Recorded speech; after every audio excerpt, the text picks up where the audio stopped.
ஆலயம் திறந்ததுக்கு அப்புறம் பார்த்தீங்கன்னா எல்லா வீடுகளும் என்ன நடக்குதுங்க? வளைகாப்பு நடக்குது, 40 நாள் மீட்டிங் நடக்குது, திரும்பி கல்யாண பேச்சுவார்த்தை நடத்துறோம். எப்போ நடத்துறோம்?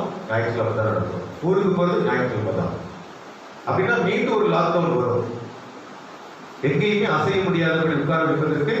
ஆமா, ஏன்னா ஆண்டவர் சொல்றாரு, என்னாவும் தரிக்கப்பட்ட என் ஜனங்கள். மற்ற யாரையும் சொல்லல, இஸ்லாமியரை சொல்லல, இந்துக்களை சொல்லல, ஜைனரை சொல்லல, சீக்கியரை சொல்லல.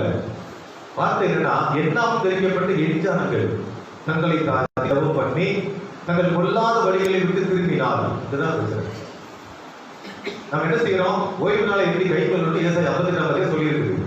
ஆனா என்னைக்காவது கை கொள்வதற்கான முயற்சி எடுத்துக்கிறோம்னு கேட்டா அன்னைக்கு தான் லீவு, அன்னைக்கு சொந்தக்காரங்களும் வரணுங்க. அப்ப இப்ப என்ன லாக்டவுன்ல என்ன பண்ணோம்? எந்த சொந்தக்காரங்களும் வரல, நமக்கு லீவு தான், ஏன் செய்ய முடியல? யோசிச்சு பாருங்க. கிறிஸ்தவர்களாகி நமக்கு நம்மை உயர்ந்த மக்களாக மாற்றுவதற்காகத்தான் ஆண்டவர் 10 கட்டளைகளை கொடுத்திருக்கிறார். இந்த 10 கட்டளைகளை கடைபிடிக்கிறவர்கள் தான் உலகத்தில் உயர்ந்த ஜாதிக்காரன். மற்ற யாருமே கிடையாது. அவன் எப்பேற்பட்ட உயர்ந்தன்னு சொல்லலாம். ஆனா பைபிள் சொல்லுது, இவ்விதமான சீரைப்பட்ட ஜனம் வைத்துள்ளது. அப்ப அந்த அளவிலே கடவுள் நம்மை நேசித்து போஷித்து வைத்திருக்கின்ற பொழுது நாம் அவரை விட்டு வழி விலகி இன்னும் அதிகமாக நம்முடைய வசதிக்கேற்ற லாபத்தையும் மாற்றிக்கொண்டு போகின்ற பொழுதுதான் இந்த விதமான இயற்கை நிமித்தமான அழிவுகளை ஆண்டவர் கொண்டு வருகிறார். ஆனால் அவைகளில் இருந்து கூட ஒரு எச்சரிப்பை கொடுத்து ஆண்டவர் நமக்கு நாளிலே ஜீவனை தந்திருக்கிறார். கொரோனா வந்ததுனால துணி எடுக்க முடியல அப்படின்னு யாராவது வந்திருக்கிறோமா? கொரோனா வந்ததுனால எங்க வீட்டுல கிறிஸ்துமஸ் பிரியாணி யாராவது சொல்ல முடியுமா? இல்ல. அப்படித்தானே? எல்லாரும் ரசிச்சிருக்கிறோம், நல்லா தான் வந்திருக்கிறோம். கர்த்தர் நல்லவர் என்பதை ருசித்து பாருங்கள். சிங்கக்குட்டிகள் காட்சி அடைந்து பட்டினியா இருக்கும், ஆண்டவரை பெறுகிற பிள்ளைகளுக்கு ஒரு நன்மையும் கிடைக்காது. நீங்க நினைக்கிற நண்பன் சொன்ன உடனே எனக்கு ஒரு பெரிய கார் வாங்க நினைச்சு கிடைக்காம போயிடுச்சு, ஒரு வீடு பெருசா கட்ட நினைச்சு கிடைக்காம போயிடுச்சு. இதெல்லாம் இல்ல. அனுதினமும் சுகமும் பலனும் சாப்பிடுவதற்கு வேண்டிய உணவும் கிடைத்தால் அதே எனக்கு போதுமானது. இதுதான் ஆண்டவர் கொடுக்கிற ஆசீர்வாதம். அன்றைக்குள்ள ஆகாரத்தை எங்களுக்கு இங்கு தாரும், அவ்வளவுதான். நம்ம தான் நிறைய காரியங்களை அவரை பார்த்து இவரை பார்த்து இப்படி பார்த்து அப்படி பார்த்து யோசிச்சு யோசிச்சு கவலைப்பட்டு உழைச்சி கடைசியில் செஞ்சிருவோம், பாதியிலே காணாம போயிடும். அது இல்லை. இந்த நாள் எனக்கு என்ன வேண்டும்? நான் ஒவ்வொரு நாள் கேட்கிறது தான். இந்த நாளை ஆசீர்வதித்தாரு ஆண்டவரே, நாளை நான் என்ன செய்ய வேண்டும் என்று வைத்திருக்கிறோம், அந்த சிறப்பாய் செய்யக்கூடிய பலனையும் நேரத்தையும் தத்துவத்தையும் தாங்க. அது கூட தான் கேட்பேன். எனக்கு இன்னைக்கு இந்த மாதிரி ஒரு காரியம் ஆகணும் கேட்கவே மாட்டேன். ஏன்னா ஆண்டவர் கற்றுக் கொடுத்த அந்த பரவந்த ஜபத்துல அது ரொம்ப அழகா சொல்லியிருக்காரு. வேற எந்த ஜபமும் பண்ணவே வேண்டாம். நீங்க என்ன ஐயர் சொல்லிட்டு நினைக்கிறீங்க? நான் சொல்லல, இயேசு சொல்லியிருக்கிற ஜபம் அந்த ஜபம் தான். பரலோகத்தில் இருக்கிற எங்கள் பிதாவே இல்லையா, அது சொல்லியிருக்கிறார் இல்லையா? நாமம் சுத்தப்படுவதாக, ராஜ்யம் வருவதாக, விசுத்தப்படுவது செய்வது பூமியில் செய்யப்படுவதாக, அன்னங்கள் ஆகாரத்தை எங்களுக்கு நாங்கள் சோதனைப்படாதபடி தீமைகளை ரசித்துக் கொள்ளும். அழகான வார்த்தைகள். இப்படி சொல்லியிருக்கிற பொழுது நாம் பலவிதமான காரியங்களுக்காக கவலையுற்று தேவையற்று உழைக்கிற மக்களாக போகின்ற பொழுதுதான் நமக்கு துன்பங்கள் வருகிறது. ஆக இந்த லாக்டவுன் பீரியட்ல கூட நமக்கு சோறு கிடைச்சது இல்லையா? நமக்கு சுகவீனமும் ஒன்றும் வரல, நல்லா சுகமா இருக்கிறோம். எப்போ லாக்டவுன் முடிஞ்சதோ அதுக்கப்புறம் எனக்கு தும்மல் வந்துருச்சு. அது வரை தும்மலே எனக்கு வரல, சளியே பிடிக்கல. ஏன்னா பொல்யூஷன்.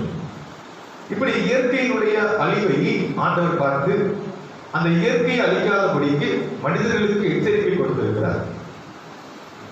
நோவாவுடைய காலத்துல மனிதர்கள் அக்கிரமம் செய்தார்கள். ஆனால் அழிக்கப்பட்டது பாத்தீங்கன்னா இயற்கையை சேர்த்து ஆண்டவர் அழிச்சார். அதுக்கப்புறம் பின்னாடி வந்த வசனங்களை பாத்தீங்கன்னு சொன்னா, நான் இனி ஒரு பொழுதும் இயற்கையை என்ன செய்ய மாட்டேன், அழிக்க மாட்டேன். யார அழிப்பேன்? மனுஷனை மாத்திரம் தான் அழிப்பேன். அவன் நிமித்தமா இவங்க என்ன செஞ்சாங்க, செய்ய மாட்டேன் அப்படின்னு சொல்லி ஆண்டவர் ஏற்கனவே வாக்குத்தத்தம் பண்ணியிருக்கிறாரு. அதனாலதான் இப்ப மனிதர்களை மட்டும் குறிவைத்து என்ன செய்யுங்க, காக்கிறது. மற்ற மிருகங்களையும் இயற்கைகளை என்ன செய்வதில்லை, அழிப்பதில்லை. கடைசி நேரத்துக்கு வந்து சொல்லியா சங்கீதக்காரர் சொல்றா பாருங்க, என் ஆத்துமாவே கர்த்தரை ஸ்தோத்திரி, என் குடும்பமே என் ஆத்துமாவே கர்த்தரை ஸ்தோத்திரி, அவர் செய்த சகல உபகாரங்களையும் மறவாதே. அவர் செய்த சகல உபகாரங்களையும் மறவாதே. இவ்வளவு அழகான வார்த்தை தெரியுமா?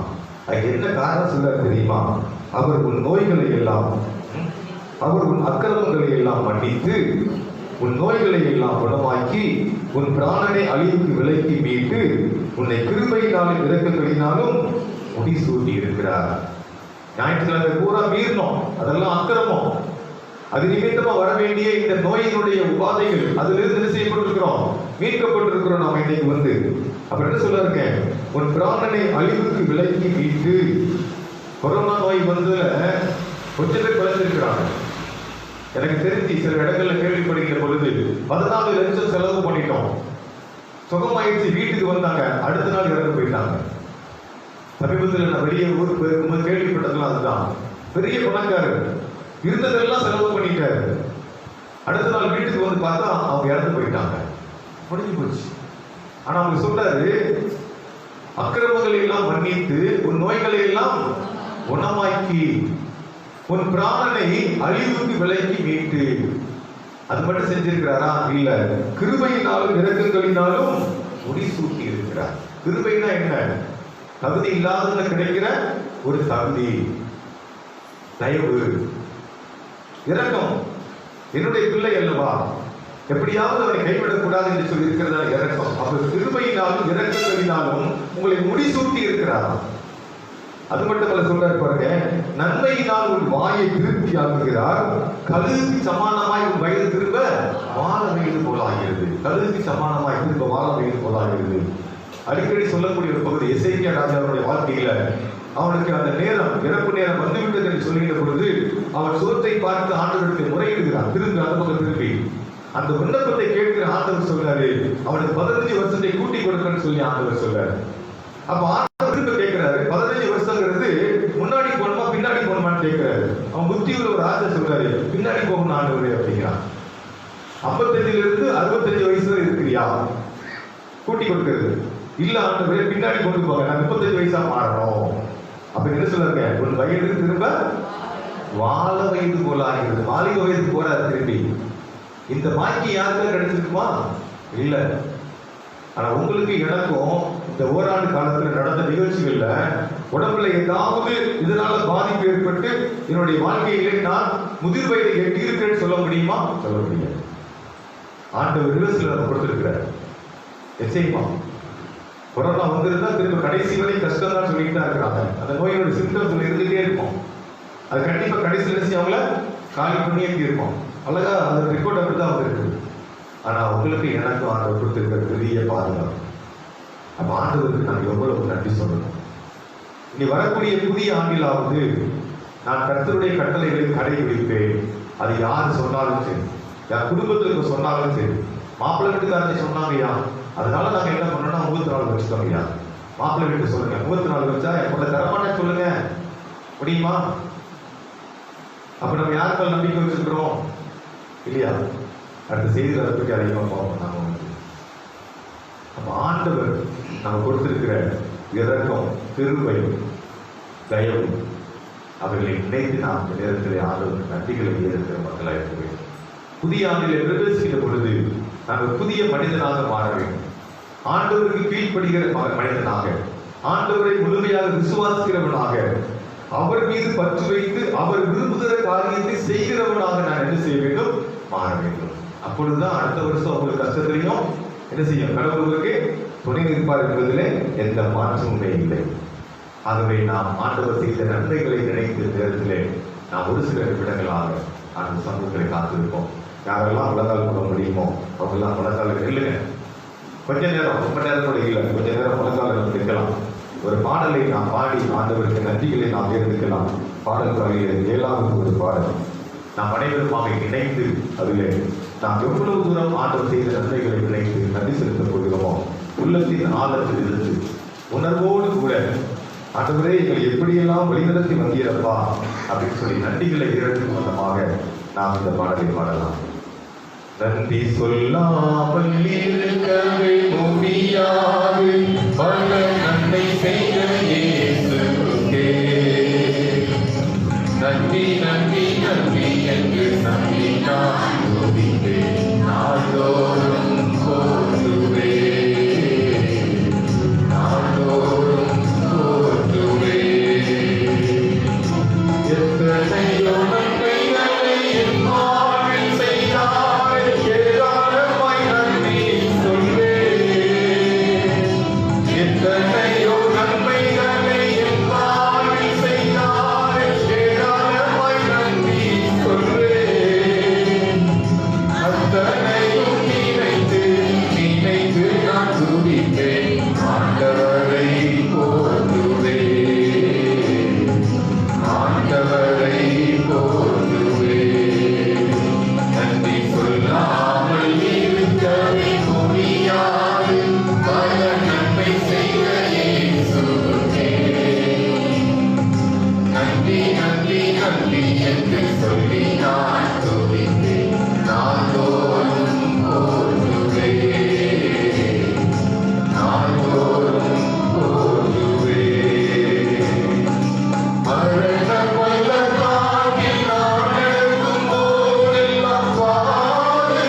நம்மை ஆராய்ந்து பார்ப்போம்.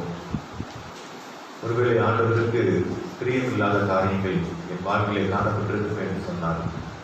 இந்த வருடத்தின் கடைசி நேரத்திலே நான் அதை எல்லாவற்றையும் அவருடைய சமூகத்தில் ஒப்புவித்து என்னை ஜீவ பலியாக ஒப்புக் கொடுப்பேன் என்று சொல்லி ஒரு உறுதியோடு கூட நாம் செயல்பட இந்த நேரத்திலே ஆண்டவருக்கு அர்ப்பணிப்போம்.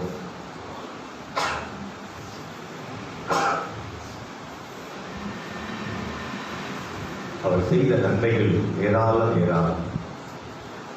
எத்தனையோ மக்களுக்கு எத்தனையோ வித நன்மைகளை ஆண்டவர் செய்திருக்கிறார். நாம் நினைப்பதற்கும் எண்ணுவதற்கும் மேலான காரியத்தை செய்கிற ஆண்டவர் என்று பார்க்கிறோம்.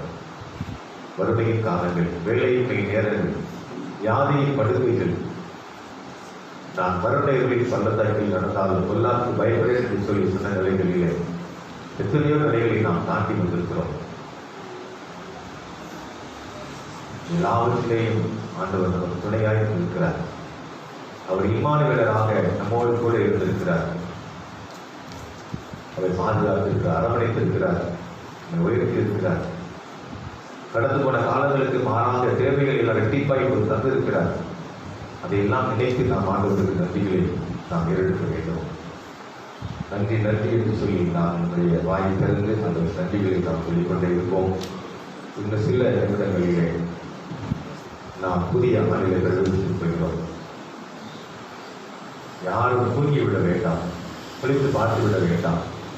ஆண்டவரே உமக்கு நன்றி, இயேசுவே உமக்கு நன்றி, தூய ஆவியானவரே உமக்கு நன்றி, பிதாவே உமக்கு நன்றி என்று சொல்லி நாம் தொடர்ந்து சொல்லிக்கொண்டே இருப்போம்.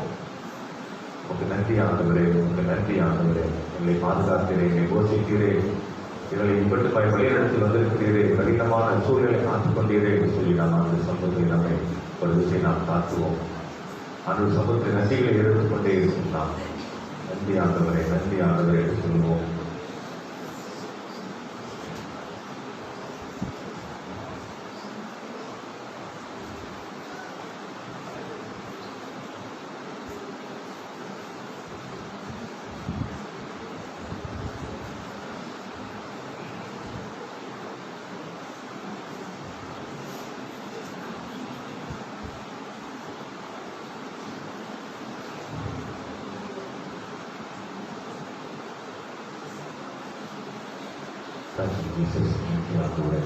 பொறுத்த கடைசி நேரத்துக்கு புதிதாக காணப்படுவதற்காக எனக்கு நன்றி சுவாமி. நன்றி ராஜா, நன்றி ராஜா. எங்களை இந்த பிள்ளைகளாக மட்டுமாய் பாதுகாத்து நின்றிருக்கிறீர்கள். போடாத நன்றி கொடுக்கிறேன். நன்றி ராஜா, நன்றி ராஜா, நன்றி ராஜா, நன்றி ராஜா.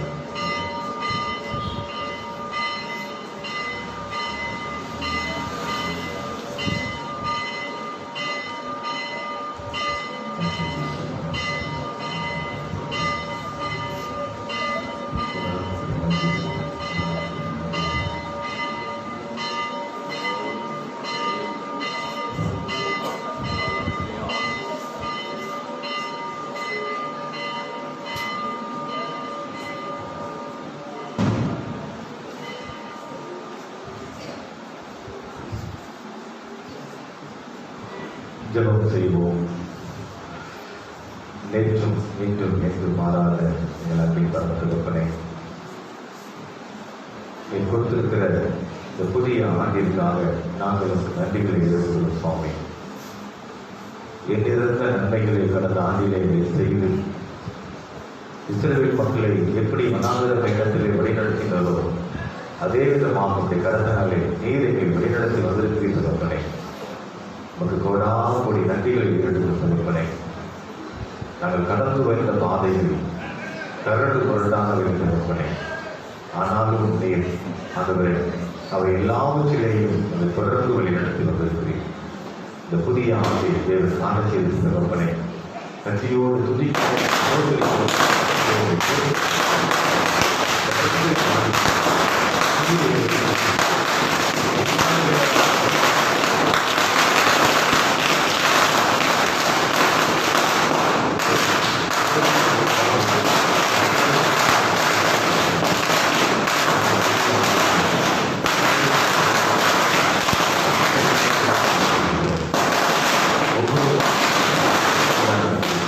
அனைத்து மக்களின் கருத்தில் ஆசீர்வதிக்கிறார்.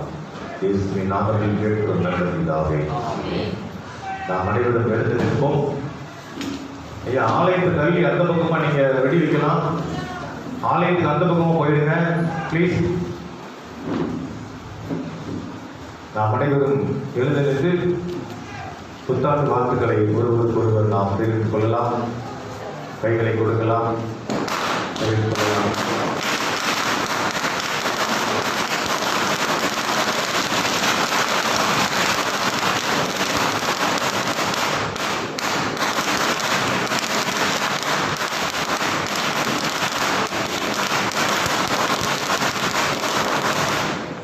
பாடல் தகவலிலே இரண்டாவது பாடலை நாம் பாடுவோம். வருஷ பிறப்பாம் என்று புது பக்தியுடனே தேவரிடத்தில் வந்து வாழ்க்கை செய்ய இயேசு.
இன்றைய விசேஷித்த நாளுக்கான வாசிக்கப்பட்டு தெரிந்து கொள்ளப்பட்ட முதலாவது வேத பகுதி யோசுவா 10வது அதிகாரம் வசனங்கள் 12 முதல் 14 முடிய. யோசுவா 10வது அதிகாரம் வசனங்கள் 12 முதல் 14 முடிய.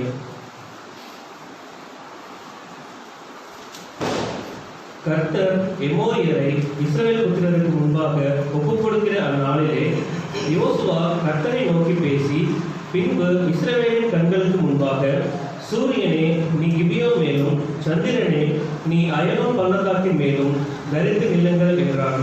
அப்பொழுது ஜனங்கள் தங்கள் சத்துருக்களுக்கு நீதியை தரிவிட்டு மட்டும் சூரியன் தரித்தது, சந்திரனும் நின்றது. இது யாசேரின் புஸ்தகத்தில் எழுதியிருக்கவில்லையா? அப்படியே சூரியன் அஸ்தமனத்தை தீவிரிக்காமல் ஏறக்குறைய ஒரு பகல் முழுவதும் நடுவானத்தில் நின்றது. இப்படி கர்த்தர் ஒரு மனிதனுடைய சொல் கேட்ட அந்நாளை ஒத்ததால் அதற்கு முன்னும் இல்லை, அதற்கு பின்னும் இல்லை. கர்த்தர் இஸ்ரவேலுக்காக யுத்தம் பண்ணினார் என்பதை தேவனை பற்றிய சோதனைக்காக இரண்டாவது உறுதியாக நெற்றில் போய் வாசி கேட்போம். நம் அனைவரும் எடுத்து நிற்போம்.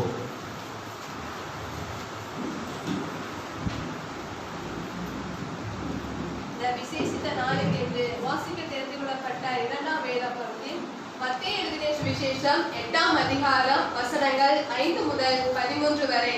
மத்தேயு எழுதின சுவிசேஷம் அதிகாரம் 8 வசனங்கள் 5 முதல் 13 வரை. இயேசு கப்பர்நகூமில் பிரவேசித்த போது 100க்கு அதிபதி ஒருவன் அவரிடத்தில் வந்து, ஆண்டவரே, என் வேலைக்காரன் வீட்டிலே திமிர்வாதகரமாய் கிடந்து கொடிய வேதனை படுகிறான் என்று அவரை வேண்டிக் கொண்டான். அதற்கு இயேசு, நான் வந்து அவனை சொஸ்தமாக்குவேன் என்றார். 100க்கு அதிபதி பிரதியுத்தரமாக, ஆண்டவரே, நீர் என் வீட்டுக்குள் பிரவேசிக்க நான் பாத்திரன் அல்ல. ஒரு வார்த்தை மாத்திரம் சொல்லும், அப்பொழுது என் வேலைக்காரன் சொஸ்தமாவான். நான் அதிகாரத்துக்கு கீழ்ப்பட்டவனாய் இருந்தும் எனக்கு கீழ்ப்பட்டிருக்கிற சேவகரும் உண்டு. நான் ஒருவனை போ என்றால் போகிறான், மற்றொருவனை வா என்றால் வருகிறான். என் வேலைக்காரனை இதை செய் என்றால் செய்கிறான் என்றார். இயேசு இதை கேட்டு ஆச்சரியப்பட்டு தமக்கு பின் செல்கிறவர்களை நோக்கி, இஸ்ரவேலுக்குள்ளும் நான் இப்படிப்பட்ட விசுவாசத்தை காணவில்லை என்று மெய்யாகவே உங்களுக்கு சொல்லுகிறேன். அநேகர் கிழக்கிலும் மேற்கிலும் இருந்து என் பரலோக ராஜ்யத்தில் ஆபிரகாம், ஈசாக்கு, யாக்கோபு என்பவர்களோட பந்தி இருப்பார்கள். ராஜ்யத்தின் புத்திரரோ புறம்பாயின இருளிலே தள்ளப்படுவார்கள். அங்கே அழுகையும் பட்கடிப்பும் உண்டாயிருக்கும் என்று உங்களுக்கு சொல்கிறேன் என்றார். பின்பு இயேசு 100க்கு அதிபதியை நோக்கி, நீ போகலாம், நீ விசுவாசத்தின்படியே உனக்கு ஆகக் கடவது என்றார்.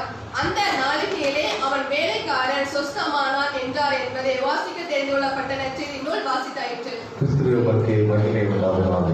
நாம் இந்த வண்ணமாகவே 9ஆம் வகுப்புள்ள எசையா விசுவாச பிரமாணத்தை அறிக்கை செய்வோம்.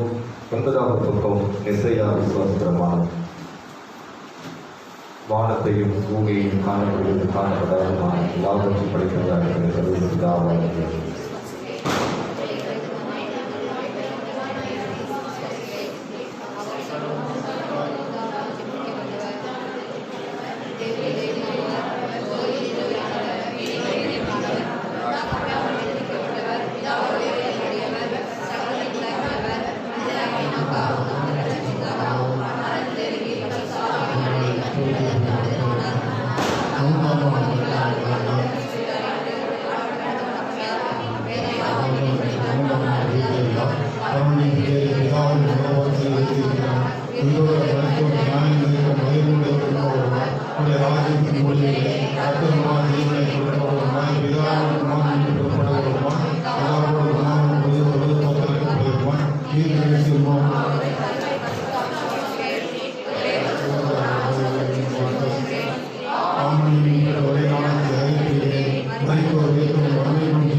ஜெபம் செய்வோம்.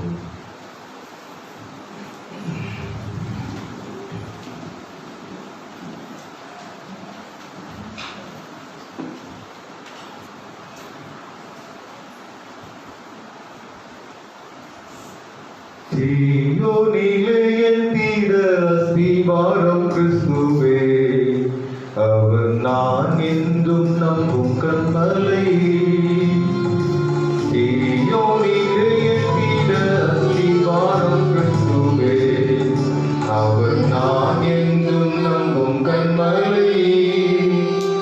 கலங்கிடுவேனோ பதறிடுவேனோ கர்த்தரில் விசுவாசம் இருக்கையிலே கலங்கிடுவேனோ பதறிடுவேனோ கர்த்தரில் விசுவாசம் இருக்கையிலே அசையாய நம்பிக்கை நங்கூரமே இயேசுவில் மாத்திரமே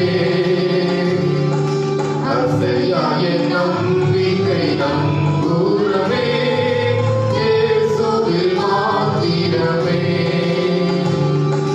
சீயோனிலே எத்திட அஸ்திவாரம் கிறிஸ்துவே அவர் நான் என்றும் நம்பும் கண்மலை அவர் நான் என்றும் நம்பும் கண்மலை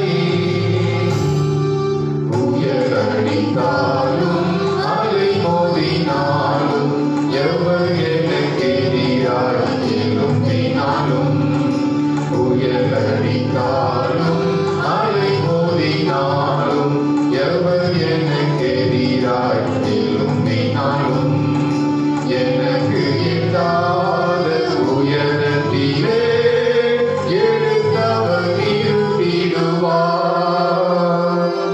எனக்கு எட்டாத உயரத்திலே எடுத்தவர் இருந்திடுவார் சீயோனிலே எட்டிட அஸ்திவாரம் கிறிஸ்துவே அவர் நான் என்றும் நம்பும் கண்மலை அவர் நான் என்றும் நம்பும் கண்மலை நான் விசுவாசிக்கும் என்னையே படைத்தேன் அவர் கரத்தில் நான் விசுவாசிக்கும் என்னாரின் அறிவேன் என்னையே படைத்தேன் அவர் கரத்தில் முடிவு வரை அவர் நடத்திடுவார் மூன்றுமாய் ரட்சிப்பாரே முடிவு வரை அவர் நடத்திடுவார் மூன்றுமாய் ரட்சிப்பாரே சீயோனிலே எத்திட அஸ்திவாரம் கிறிஸ்துவே அவர் நான் என்றும் நம்பும் கண்மலை அவர் நான் என்றும் நம்பும் கண்மலை அன்புடைய எங்கள் பரலோகத்திலே நன்றியோடு துதிக்கிறோம் ஸ்தோத்திரிக்கிறோம் சுவாமி மீண்டுமாக கொடுத்த புதிய ஆண்டிற்காக புதிய நாளுக்காக அதிகாலை வேலைக்காக நாங்கள் நன்றிகள் இருக்கிறோம் நாங்கள் நினைப்பதற்கும் எண்ணுவதற்கும் மேலான காரியங்களை செய்கிற ஆண்டவராக கடந்த ஆண்டிலே பார்த்தோம் இந்த ஆண்டிலே அதே வேலைகளிலே நாங்கள் இதை பார்த்து வளர்க்கிறதைத்தாலும் நாங்கள் தியானிக்கிற வசனம் உங்கள் வாழ்க்கையில கிரியை செய்ய உதவி செய்கிறோம் இயேசுவின் நாமத்தில் கேட்கும் நல்ல பிதாவே ஆண்டவர் மீட்பெருமாய் இயேசு கிறிஸ்துவின் இனிய பெயரிலே அனைவரையும் நான் வாழ்த்துகிறேன் புத்தாண்டு வாழ்த்துக்களை நான் தெரிவித்துக் கொள்கிறேன் இந்த ஆண்டிலேயும் ஆண்டவர் தொடர்ந்து உங்களை ஆசீர்வதிப்பாராக உங்கள் கரங்களிலே கொடுக்கப்பட்ட வாக்கு தத்துவம் என்ற அந்த அட்டையிலே 2 வசனங்கள் குறிப்பிடப்பட்டிருந்தது தெரியுமா? அதுல ஒரு தப்பு இருந்தது, கண்டுபிடிச்சிங்களா யாராவது? கண்டுபிடிக்கலையா? ஒரு தப்பு இருந்துச்சு அந்த அட்டையில. நீ விசுவாசித்தபடியே உனக்கு நீ விசுவாசித்தால் தேவனுடைய மகிமையை எந்த அதிகாரம் எத்தனை வசனம் தெரியுமா? அதுலதான் ஒரு தப்பு நடந்துச்சு. அது தப்பு கம்ப்யூட்டர் மிஸ்டேக் ஆகிடுச்சு அப்படிங்கிறது தான் உண்மை. 40ஆம் வசனத்துக்கு 48ஆம் வசனம்னு பிரிண்ட் ஆயிருக்குது. நீங்க யாரும் வந்து சரியா பார்க்கல அப்படின்னு தெரியும், அப்படித்தானே? அந்த அட்டையை பார்த்த எல்லாருமே அட்டையை தான் பார்த்து வசனத்தை பார்த்தாங்க ஒழிய கீழே என்ன எழுதிக்கிறாரு செய்யல, கவனிக்கல. அந்த அளவுக்கு அந்த அமைப்பு ரொம்ப அழகாக இருந்தது. அந்த அநேகர் அந்த பிரிண்ட் அடிச்ச இடத்துலேயே வந்து இதை மாதிரி கொடுங்கன்னு கேட்டுருந்தாங்க. அதை கொடுக்கக்கூடாதுன்னு சொல்லிட்டு இருந்தாங்க, அந்த டிசைன் போடக்கூடாதுன்னு சொல்லி. எல்லாரும் அதை தான் பார்த்துட்டோம். நாங்களும் அப்படி தான் பார்த்து அழகாக இருக்கு ஏமாந்த மொழிய வசனத்தை என்ன செய்யல, சரியா நாங்கள் கவனிக்கலை. இதுதான் பரவாயில்லை, நீங்களும் கவனிக்கல, மகிழ்ச்சி. இப்படி தான் இருக்கணும், ரொம்ப சந்தோஷம் தான். குத்தம் கண்டுபிடிச்சு அதிகம் சொல்லக்கூடாதுன்னு சொல்லிட்டீங்க இல்லையா? பரவாயில்ல, ரொம்ப சந்தோஷம்.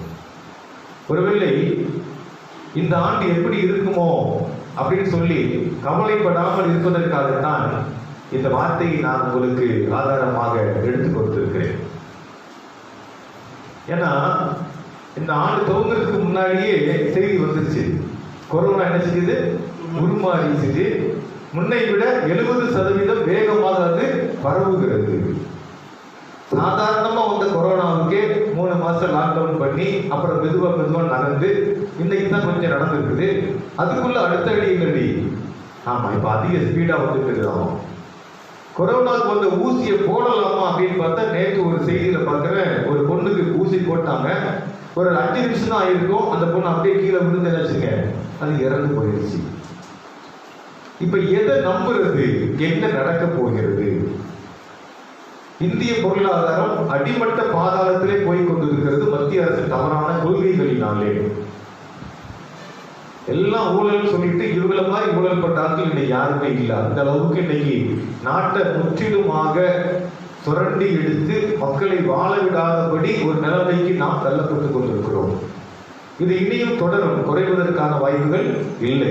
ஆட்சியாளர்களுக்கு மக்களை குறித்த எந்த கவலையுமே இல்லை. பெட்ரோல் விலை, டீசல் விலை தினம் தினம் ஏறிக்கொண்டிருக்கிறதை ஒழிய இறங்குவதற்கான சாத்தியக்கூறுகள் இல்லை. விலைவாசி உயர்ந்து கொண்டிருக்கிறது. ஒரு மாத்திரை வாங்க போனால் அந்த மாத்திரை முன்னர் காலங்களில் 5 ரூபாய் என்று சொன்ன மாத்திரை இந்த நாட்களில் 25 ரூபாய்க்கு அது விற்று கொண்டிருக்கிறது. மருத்துவமனைக்குள்ளே செல்வோம் என்று சொன்னால் 20,000 ரூபாய் கட்டினால் மட்டும்தான் உள்ளே நாங்கள் அனுமதிப்போம். டெஸ்ட் எல்லாம் முடிஞ்சதுக்கு அப்புறம் என்ன பிரச்சனையோ அதுக்குரிய நடைகளில் நீங்க முழு பணத்தை கட்டினால் மட்டும்தான் உங்களுக்கு சுகத்துக்காக நான் காரியம் செய்வோம். அடுத்தடுத்த நிலைகளிலே கம்பெனியில் இயங்க முடியாதபடி ஜிஎஸ்டி வரியினாலே தடுமாற்றத்தினாலே அனைவரையும் வெளியே தள்ளி கம்பெனியை லாஸ் செய்கிறார்கள். அது ஒரு இடத்துல வேலை இழப்பு நடந்து கொண்டே இருக்குது. ஐடி கம்பெனில வீட்டில இருந்து வேலை செய்யலாம், 20,000 வாங்கிட்டு இருந்தவங்க வீட்டில இருந்து வேலை செய்யலாம், 12,000 சம்பளம் குறைக்கப்பட்டிருக்கிறது. இன்னும் அநேக சிறு தொழில்கள்லாம் திருப்பூரிலே மூடிவிட்டார்கள். இப்படித்தான் செய்தி போய்கொண்டே இருக்கிறது ஒழிய எல்லாம் மாறி இருக்கிறது. அடுத்த நிலைகளிலே ஒரு நல்ல செல்வ செழிப்பு வரப்போகிறது என்று சொல்வதற்கான காலங்கள் இனியும் இப்பொழுது தற்காலத்திலே இல்லை. அடுத்த நிலைகளிலே என்ன நடக்கப் போகிறது எந்த ஒரு கேள்விக்குறி. ஒருவேளை நிறைய பேருக்கு அதெல்லாம் வந்துட்டு போது அப்படி நினைச்சுட்டா இருக்கும் இல்லையா? நமக்கு இன்னைக்கு ஒரு பிரச்சனையுமே இல்லை. நல்ல சாப்பாடு கிடைக்குது, நல்ல ட்ரெஸ் இருக்குது, நல்ல அப்படியே ஞாயிற்றுக்கிழமையான 40 நாள் 80 நாள் கல்யாணம் விருந்து எல்லாம் ஜாலியா எப்போதும் போல சுத்திட்டு தான் இருக்கிறோம். நோவா காலத்தில் நடந்தது போலதான் இப்பொழுது நடந்துட்டு தான் இருக்குது. ஆனா ஆண்டவருடைய வருகையை குறித்த எச்சரிக்கை குறித்து நாம் ஒரு நாள் என்ன செய்யவில்லை, உணர்வுடையவே இல்லை என்பதுதான் மிக முக்கியமான ஒரு காரியம். இந்த மாதிரி ஒரு சூழ்நிலைகளிலே தான் இந்த வசனம் நமக்கு தேவையாக இருக்கிறது. நீ விசுவாசித்தால் தேவனுடைய மகிமையை காண்பாய். எந்த சூழ்நிலைகள் மாறலாம், எத்தனை கொரோனாக்கள் வரலாம், அது எப்படி வேண்டுமானாலும் உருமாறலாம். ஆனால் அது என்னை என்ன செய்ய முடியாது, ஒன்றும் செய்ய முடியாது என்ற அந்த விசுவாசம் எனக்குள்ளே இருக்குமே என்று சொன்னால் நிச்சயமாய் என் வாழ்க்கையிலே நான் தேவனுடைய மகிமையை என்னால் காண முடியும். அதுக்கு அடுத்தது வசனம் போட்டிருந்தேன், விசுவாசிக்கிறவனுக்கு எல்லாம் கூடும், எல்லாம் கூடும். லாக்டவுன் பீரியட்ல தான் மனிதனுடைய அடிப்படை என்ன அப்படிங்கறத பற்றி எல்லாரும் புரிஞ்சுக்கிட்டோம். அப்படிதானே? வெளியே போகவே இல்லை 2 மாசத்துக்கு. அப்ப மனுஷனுக்கு என்ன தேவை? மற்றது எல்லாமே ஆடம்பரம் அப்படிங்கறது புரிஞ்சுட்டோம். அனுதின தேவை என்ன? உடை, உணவு, இருப்பிடம், நல்ல சுகம், போன்ல எல்லாத்தையும் பேசிக்கிட்டு இருக்கிற உரையாடல் இல்லையா? இதுதான் அடிப்படை தேவை. ஆனால் மற்ற எல்லாமே நாம் மற்ற நாட்களிலே அது வேண்டும் இது வேண்டும் அப்படி இருக்க வேண்டும் என்றெல்லாம் நாம் செய்து கொண்டிருக்கிறோம்.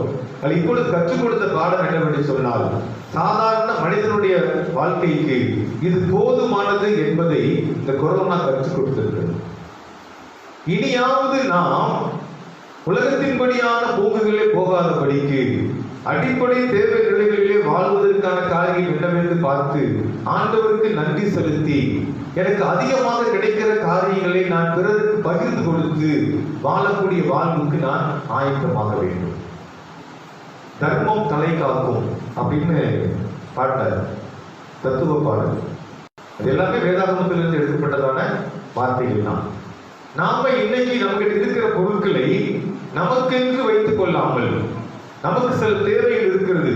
அதற்கு மாறாக அடுத்த நிலைகளிலே நாம் அதை பிறருக்கு பகிர்ந்து கொடுக்கின்ற பொழுது, அதுதான் யோவான் ஸ்நானகன் வந்து எச்சரித்து மனம் திரும்புங்கள், பரலோக ராஜ்யம் சமீபமாய் இருக்கிறது என்று சொல்லி அவர் பிரசங்கிக்கிற பொழுது, அங்கே அநேக மக்கள் வந்து நாங்கள் என்ன செய்ய வேண்டும் என்று சொல்லி கேட்கின்ற பொழுது அவன் சொன்ன வார்த்தை அதுதான், 2 அங்கிகளை உடையவன் இல்லாதவனுக்கு கொடுக்க கடவன், ஆகாரத்தை உடையவனும் அப்படியே செய்ய கடவன்.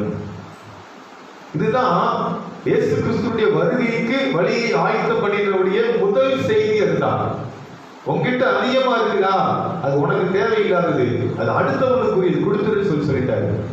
நீ சாப்பாடு அதிகமா வச்சிருக்கிறியா, வச்சிருக்காத, அது அடுத்தவன் பகிர்ந்து கொண்டுன்னு சொல்றாரு.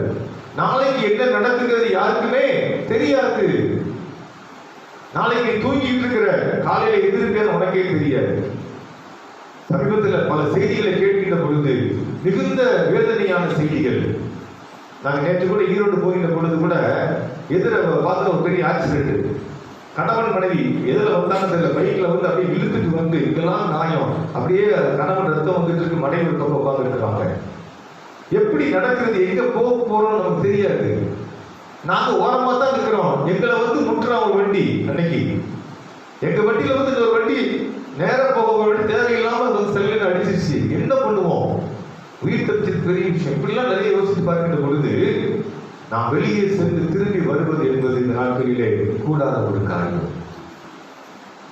ரோட்டோரமா வீடு எல்லாம் தூங்கிட்டு இருக்கிறோம், லாரி வந்து போயிட்டாச்சு, அதையும் முடிச்சு கட்டிடுச்சு. மனிதனுடைய வாழ்க்கை என்பது நம் கையிலே அல்ல. சொல்ல முடியாது, எந்த நேரத்தில் நடக்க சொல்ல முடியாது. திடீர்னு என்ன நோய் வருதுன்னு தெரியல. சமீப காலத்துல பக்கத்துல ஹைதராபாத்ல எல்லாம் பாத்தீங்கன்னா புது வகை நோய் கண்டுபிடிக்க முடியவில்லை. இது ஆண்டவர் சொன்ன வேத வாக்கு. கடைசி காலங்களிலே கொடிய கொள்ளை நோய்கள் வரும், மருத்துவர்கள் கண்டுபிடிக்க முடியாதபடியான நோய்கள் எல்லாம் வரும் என்று சொல்லப்பட்டிருக்கிறது. மருத்துவர்கள் நோய்க்கு மருந்து கண்டுபிடிச்சிட்டாங்கன்னா மனுஷன் திரும்ப என்ன செய்வான், திமிரிடுவான். அதான் வந்துருச்சு. எய்ட்ஸ் வந்த காலத்துல அவ்வளவு பயம், திரும்ப மருந்து கண்டுபிடிச்ச உடனே அது என்ன சாதாரணமா? இன்னைக்கு அப்படித்தான் எல்லா நிலைகளிலும் கடவுளை விட்டு வழி விலகி போவதில் தான் புரியா இருக்கிற ஒழிய கடவுளுக்கு பயந்து நம்மை மாற்றிக்கொள்ள வேண்டும் என்ற எண்ணம் நமக்குள்ளே வருவதே இல்லை. ஆகவே இந்த நாட்களிலே இனியும் கொடிய காலங்கள் வரும். இதிலே நாம் ஒவ்வொரு நாளும் ஆண்டவரை விசுவாசிப்போம் என்று சொன்னால் நாம் அவருடைய மகிமையை காண முடியும் என்பதை தான் இங்கே சொல்கிறது. அதே போல நீங்கள் உண்மையாக ஆண்டவரை விசுவாசித்தீர்கள் என்று சொன்னால் உங்களுடைய விசுவாசத்தை ஆண்டவர் கனப்படுத்துவதற்கு வல்லவராக இருக்கிறார். விசுவாசத்தினாலே அநேக காரியங்களை பழைய ஏற்பாட்டு காலங்களில் சாதித்திருக்கிறார்கள். நீங்க ரோமர் 14ஆம் அதிகாரத்திலையும் ஆண்டவர் சொல்லக்கூடிய அந்த வார்த்தை என்னன்னு கேட்டீங்கன்னா, உங்கள் இருதயம் கலங்காது இருப்பதாக, தேவனிடத்தில் விசுவாசமாக இருங்கள், என்னிடத்திலும் விசுவாசமாக இருங்கள் என்று சொல்லி சொல்கிறார். யார்கிட்ட விசுவாசமா இருக்கணுமா? தேவன்னா யாருங்க? எங்க பிதாவினிடத்தில் விசுவாசமாக இருங்கள், பிதா அனுப்பின குமாரனாகி என்னிடத்தில் என்ன செய்ய விசுவாசமாக இருங்கள். இப்ப விசுவாசம் அப்படிதான் மிக முக்கியமானது. நமக்கு தெரியும், ரோமர்ல எபிரேயர் 11ஆம் அதிகாரத்துல 1ஆம் வசனத்தை வாசித்து பார்த்தீங்கன்னு சொன்னீங்கன்னா, அங்க நம்பிக்கைன்னா என்ன, விசுவாசம்னா என்னன்னு சொல்லியிருக்கு. நான் ஏற்கனவே அதை உங்களுக்கு சொல்லியிருக்கிறேன் முன்னாடியே. நம்பிக்கை அப்படின்னு சொன்னா, எப்ப நான் உனக்கு ஒரு நல்ல ஹீரோ பென் வாங்கிட்டு வரேன்னா அது நம்பிக்கை, நம்ம பேனா தெரியும், தெரிஞ்சது. ஆனா விசுவாசம் என்பது காணப்படாதவர்களின் நிச்சயம். நான் பிறக்கல, ஆனா இயேசு கிறிஸ்து ஒருத்தர் பிறந்திருக்கிறாரு, அவர் எனக்காக மரித்திருக்கிறார் அப்படின்னு நான் செய்யறேன், நம்புறேன் இல்லையா? அதான் விசுவாசம். நம்ம வந்து கிறிஸ்தவ குடும்பத்துல பிறந்து வளர்ந்துருக்கோம், நமக்கு வந்து இயேசு கிறிஸ்துவ பற்றி படிச்சுட்டு இருக்கிறோம். அப்புறம் நம்ம அந்த சண்டே ஸ்கூல் போறோம், கோயில வர்றோம், சடங்கு முறைகள் அதெல்லாம் கடைபிடிச்சு வர்றோம், நம்ம விசுவாசிக்கிறோம். ஆனா கிறிஸ்தவர் அல்லாத மற்ற சமயத்தினருக்கு இயேசு கிறிஸ்து அப்படிப்பட்டவங்க ஒரு நல்ல தலைவர், நம்ம அப்படிதான் பார்க்கலாம். அவர் ஒரு தலைவர், ஒரு நல்ல வழிகாட்டி, ஒவ்வொரு காலகட்டத்தில் வந்ததான ஒரு புருஷ அவதாரம் அப்படிதான் அவங்க பார்க்கிறாங்க. அவர் யார் கடவுளை நினைக்கவே இல்லை, தீக்காக நினைக்கவே மாட்டாங்க. பட் இந்து சமயத்தில் சொல்லுவாங்க அவர் கிருஷ்ணரை போல அவர் ஒரு பரமாத்மா அப்படி சொல்லி அவருக்கு ஒரு இதை வச்சிருப்பாங்க. நம்ம இன்னைக்கு அப்படிதான் ஃபாலோ பண்றோம் இயேசு கிறிஸ்துவ. இயேசு கிறிஸ்துவையும் மற்ற கடவுள் மாதிரி நம்ம கடவுள் கடவுள் அப்பப்போ வந்து நம்ம வித்தியாசமா இருக்கிறோம். பத்தி கொளுத்து வைக்கல, சூட சாப்பாடு பத்தி வைக்கல, தேங்காய் பழம் உடைக்கல, நாங்கள் பூணூல் போட்டு உட்கார்ந்து இருக்கல. இதுதான் வித்தியாசம். மற்றபடி எல்லாமே என்ன செய்யறோம்? அவங்கள மாதிரி தான் நம்ம அப்படியே செஞ்சிருக்கிறோம், ஃபாலோ பண்ணிட்டு இருக்கிறோம். ஒன்றும் மாற்றமே கிடையாது. ஆனால் கிறிஸ்தவம் என்பது அப்படிப்பட்டதல்ல. கிறிஸ்து நான் பிறப்பதற்கு முன்பதாகவே அவர் உலகத்திலே வாழ்ந்து எனக்காக மரித்திருக்கிறார் என்பதை விசுவாசிக்கின்ற பொழுது நான் நன்மைகளை பெற்றுக் கொள்கிறேன், பாவ மன்னிப்பை பெற்றுக் கொள்கிறேன். என்னுடைய 25வது ஆண்டிலே எனக்கு ஏற்பட்டதான மன கஷ்டங்கள், குழப்பங்கள், தீய எண்ணங்கள், அவைகளுக்கு விடுவிப்பதற்கு யாரிடத்திலே போவது? யாருக்குமே தெரியாம வீட்டுல இரவு நேரத்தில் 1 மணி நேரம் ஆண்டவர்கிட்ட தனியா அழுவேன். அப்படி அழுகின்ற பொழுது ஒரு வாரம் திரும்பியும் நான் என்ன எது கேட்கிறேனோ அது அதிகமாயிட்டே இருக்குது. மீண்டும் சண்டை போடுற ஆண்டவர்கிட்ட, என்ன ஆண்டவர், எந்த சிந்தனை எனக்கு வேண்டாம் நினைக்கிறேனோ திரும்ப அது எனக்கு வருது ஆண்டவரேங்கிற. அடுத்த ஒரு வாரம் கழிச்சு பாருங்க, எல்லா சிந்தனைகளும் வாஷ் அவுட் ஆயிடுச்சு, பிளைன் ஆயிடுச்சு. அப்படியே கண்களிலே வித்தியாசமாக தெரியுது, பார்ப்பதெல்லாம் வேறு விதமாக தெரியுது. முதல்ல பார்த்த பார்வைக்கும் இப்பொழுது என்னுடைய பார்வை ஒரே மாதிரி தான் இருக்குது. ஆனா இருதயத்திலே மாற்றங்கள் ஏற்பட்டதினாலே அந்த தீய எண்ணங்கள், கெடுதல் எண்ணங்கள் எல்லாம் என்னை விட்டு அகன்று போய்விட்டது. ஒரு குழந்தையை போல எனக்குள்ள எண்ணம் மாறிவிட்டது. அப்பதான் நினைச்சேன், அந்த இயேசு கிறிஸ்து உண்மையாக எனக்காக அவர் மரித்திருக்கிறார். எனக்குள்ளே இருந்த இந்த காரியங்களை மாற்றக்கூடிய வல்லமை யாருக்கு இருக்கிறது? அவருக்கு இருக்கிறது என்பதை உணர்ந்து அன்றிலிருந்து ஏற்கனவே கிறிஸ்தவ குடும்பத்தில் பிறந்து சரியான முறையில் வளர்க்கப்பட்டு சரியான முறையிலே நான் வாழ்ந்து கொண்டிருக்கிறேன். நான் தவறுகள் செய்யவில்லை. வாலிப நாட்களில் கூட கடவுள் என்னை பாதுகாத்து வழி நடத்தினார். ஆனாலும் எனக்குள்ளே வரக்கூடிய இயல்பான சிந்தனைகள், தேவையற்ற எண்ணங்கள் எல்லா மனுஷனுக்குள்ளே வரும், அது மாற்றமே கிடையாது. அதை மேற்கொள்வதற்காக கடவுளிடத்திலே நான் 14 நாட்கள் தொடர்ந்து இருந்த பொழுது அவர் என்னை மாற்றி அவருடைய ஆவியினாலே நிரப்பி என்னை புதிய மனிதனாக மாற்றி அவருடைய வசனத்தின் மூலமாக என்னை மெருகேற்றி கொண்டு வந்து தான் ஊழியத்திற்குள்ளே என்னை கொண்டு வந்தார். டீக்காரங்க கேட்பாங்க, ஆவியில இட்லி வேகுது, பரிசுத்த ஆவியில இட்லி வேகுமான்னு கேட்பாங்க. நான் சொல்லுவேன், பரிசுத்த ஆவியில ஒரு மனுஷ சாயலாக அவன் வெந்து செய்கிறான், மாறி விடுகிறான். ஆண்டவர் படைத்த சாயலிலே நாம் மீண்டுமாக உருவேற்றப்படுகிறோம், வசனத்தின் மூலமாக ஜெனிப்பிக்கப்படுகிறோம் உலகத்திலே.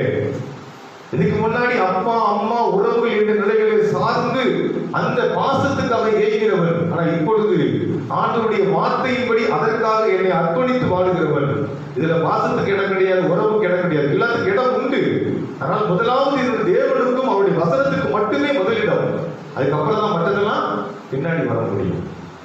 அப்படிப்பட்டதான ஒரு வாழ்க்கை தான் கிறிஸ்தவ வாழ்க்கை என்பது. நான் நிறைய பேர் சொல்லும் போதெல்லாம் இவர் இப்படியே இருக்காரு, மோசமானவர், எது ஒத்து போக மாட்டா இருப்பாங்க. உண்மை அதுதான்.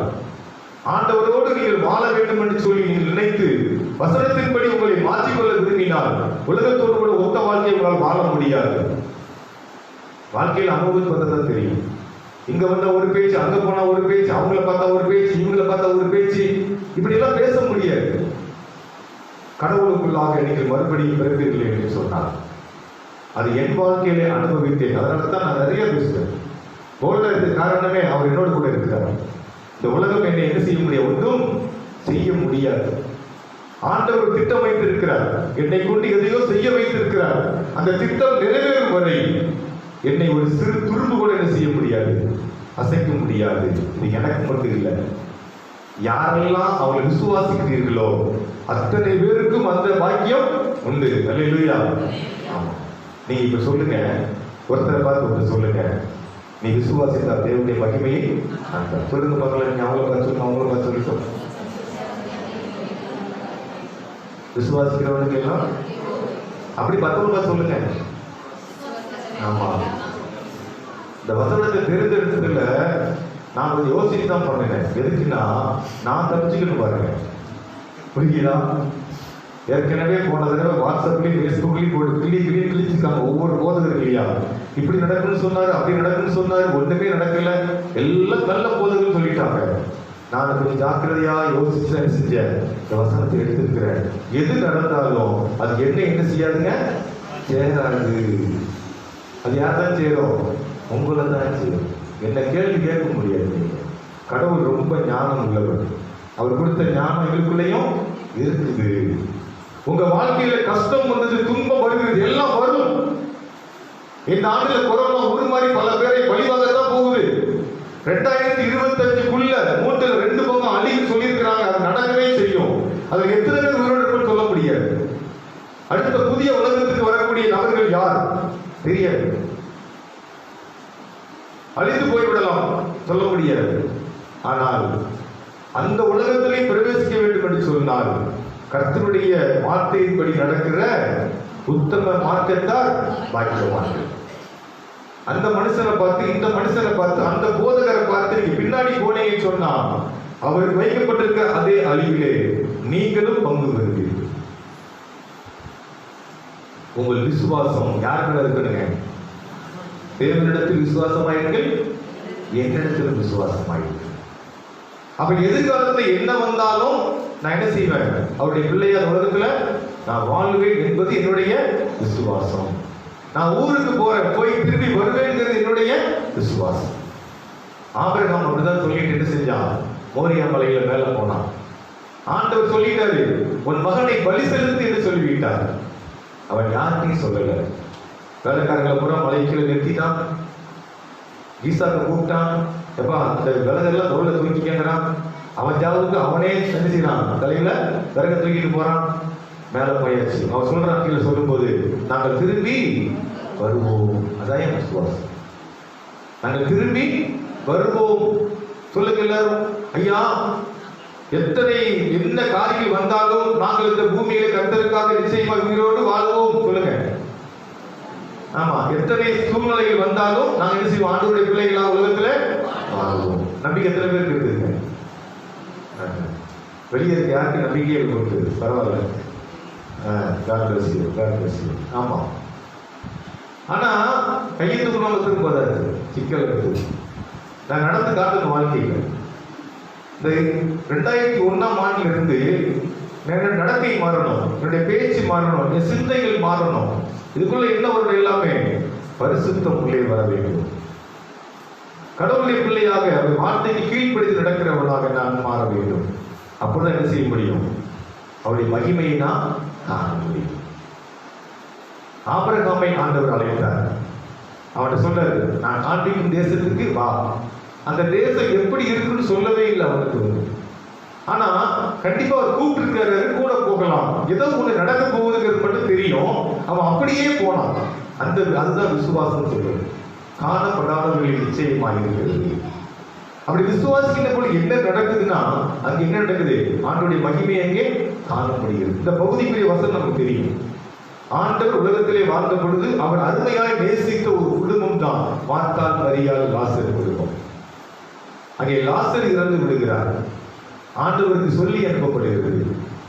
ஆண்டவர் அந்த நேரத்தில் உடனடியாக அங்கே போகவில்லை. அவர் 4 நாட்கள் கழித்து வருகிறார். அப்பொழுது அவருடைய சகோதரிகள் வந்து ஆண்டவருக்கு அழுகிறார்கள், சொல்லுகிறார்கள், போதகரே நீர் இங்கே இருந்தீரே, ஆனால் என் சகோதரன் மறித்திருக்க மாட்டான். அப்பொழுது ஆண்டவர் சொல்ற பதில் இருக்குது, நீ விசுவாசித்தால் தேவனுடைய மகிமையை காண்பாய். நீ விசுவாசித்தால் தேவனுடைய மகிமையை காண்பாய். வரக்கூடிய காலங்களிலும் அல்லது இப்பொழுதும் கூட உங்கள் வாழ்க்கையிலே பல காரியங்கள் இல்லாமல் போய்விடும், முடிந்து விட்டது என்று சொல்லி நினைக்கிறீர்களா? இல்லை. ஆண்டவர் நம்பிக்கையை தருகிறார். நீங்கள் விசுவாசித்தால் இழந்து போயிருக்கிறது, செத்து போயிருக்கிறது, முடிந்து போன காரியங்களை ஆண்டவர் மீண்டுமாக உயிர்த்தெழச் செய்ய அவர் வல்லவராக இருக்கிறார். அல்லேலூயா. கவலையே படாதீங்க. நம்ம ஆண்டவர் எப்படிப்பட்டவர்? உயிர்த்தெழுந்த ஆண்டவர். உயிர்த்தெழுந்த ஆண்டவர், உலகை வென்றவர், உள்ளம் சோறும் வேலை வந்து உதவி செய்பவர். உயிர்த்தெழுந்த ஆண்டவர், உலகை வென்றவர், உள்ளம் சோறும் வேலை வந்து. மரணம் கண்டோர் மரித்தார் என்ற மனநுக்கம் வேண்டாம்.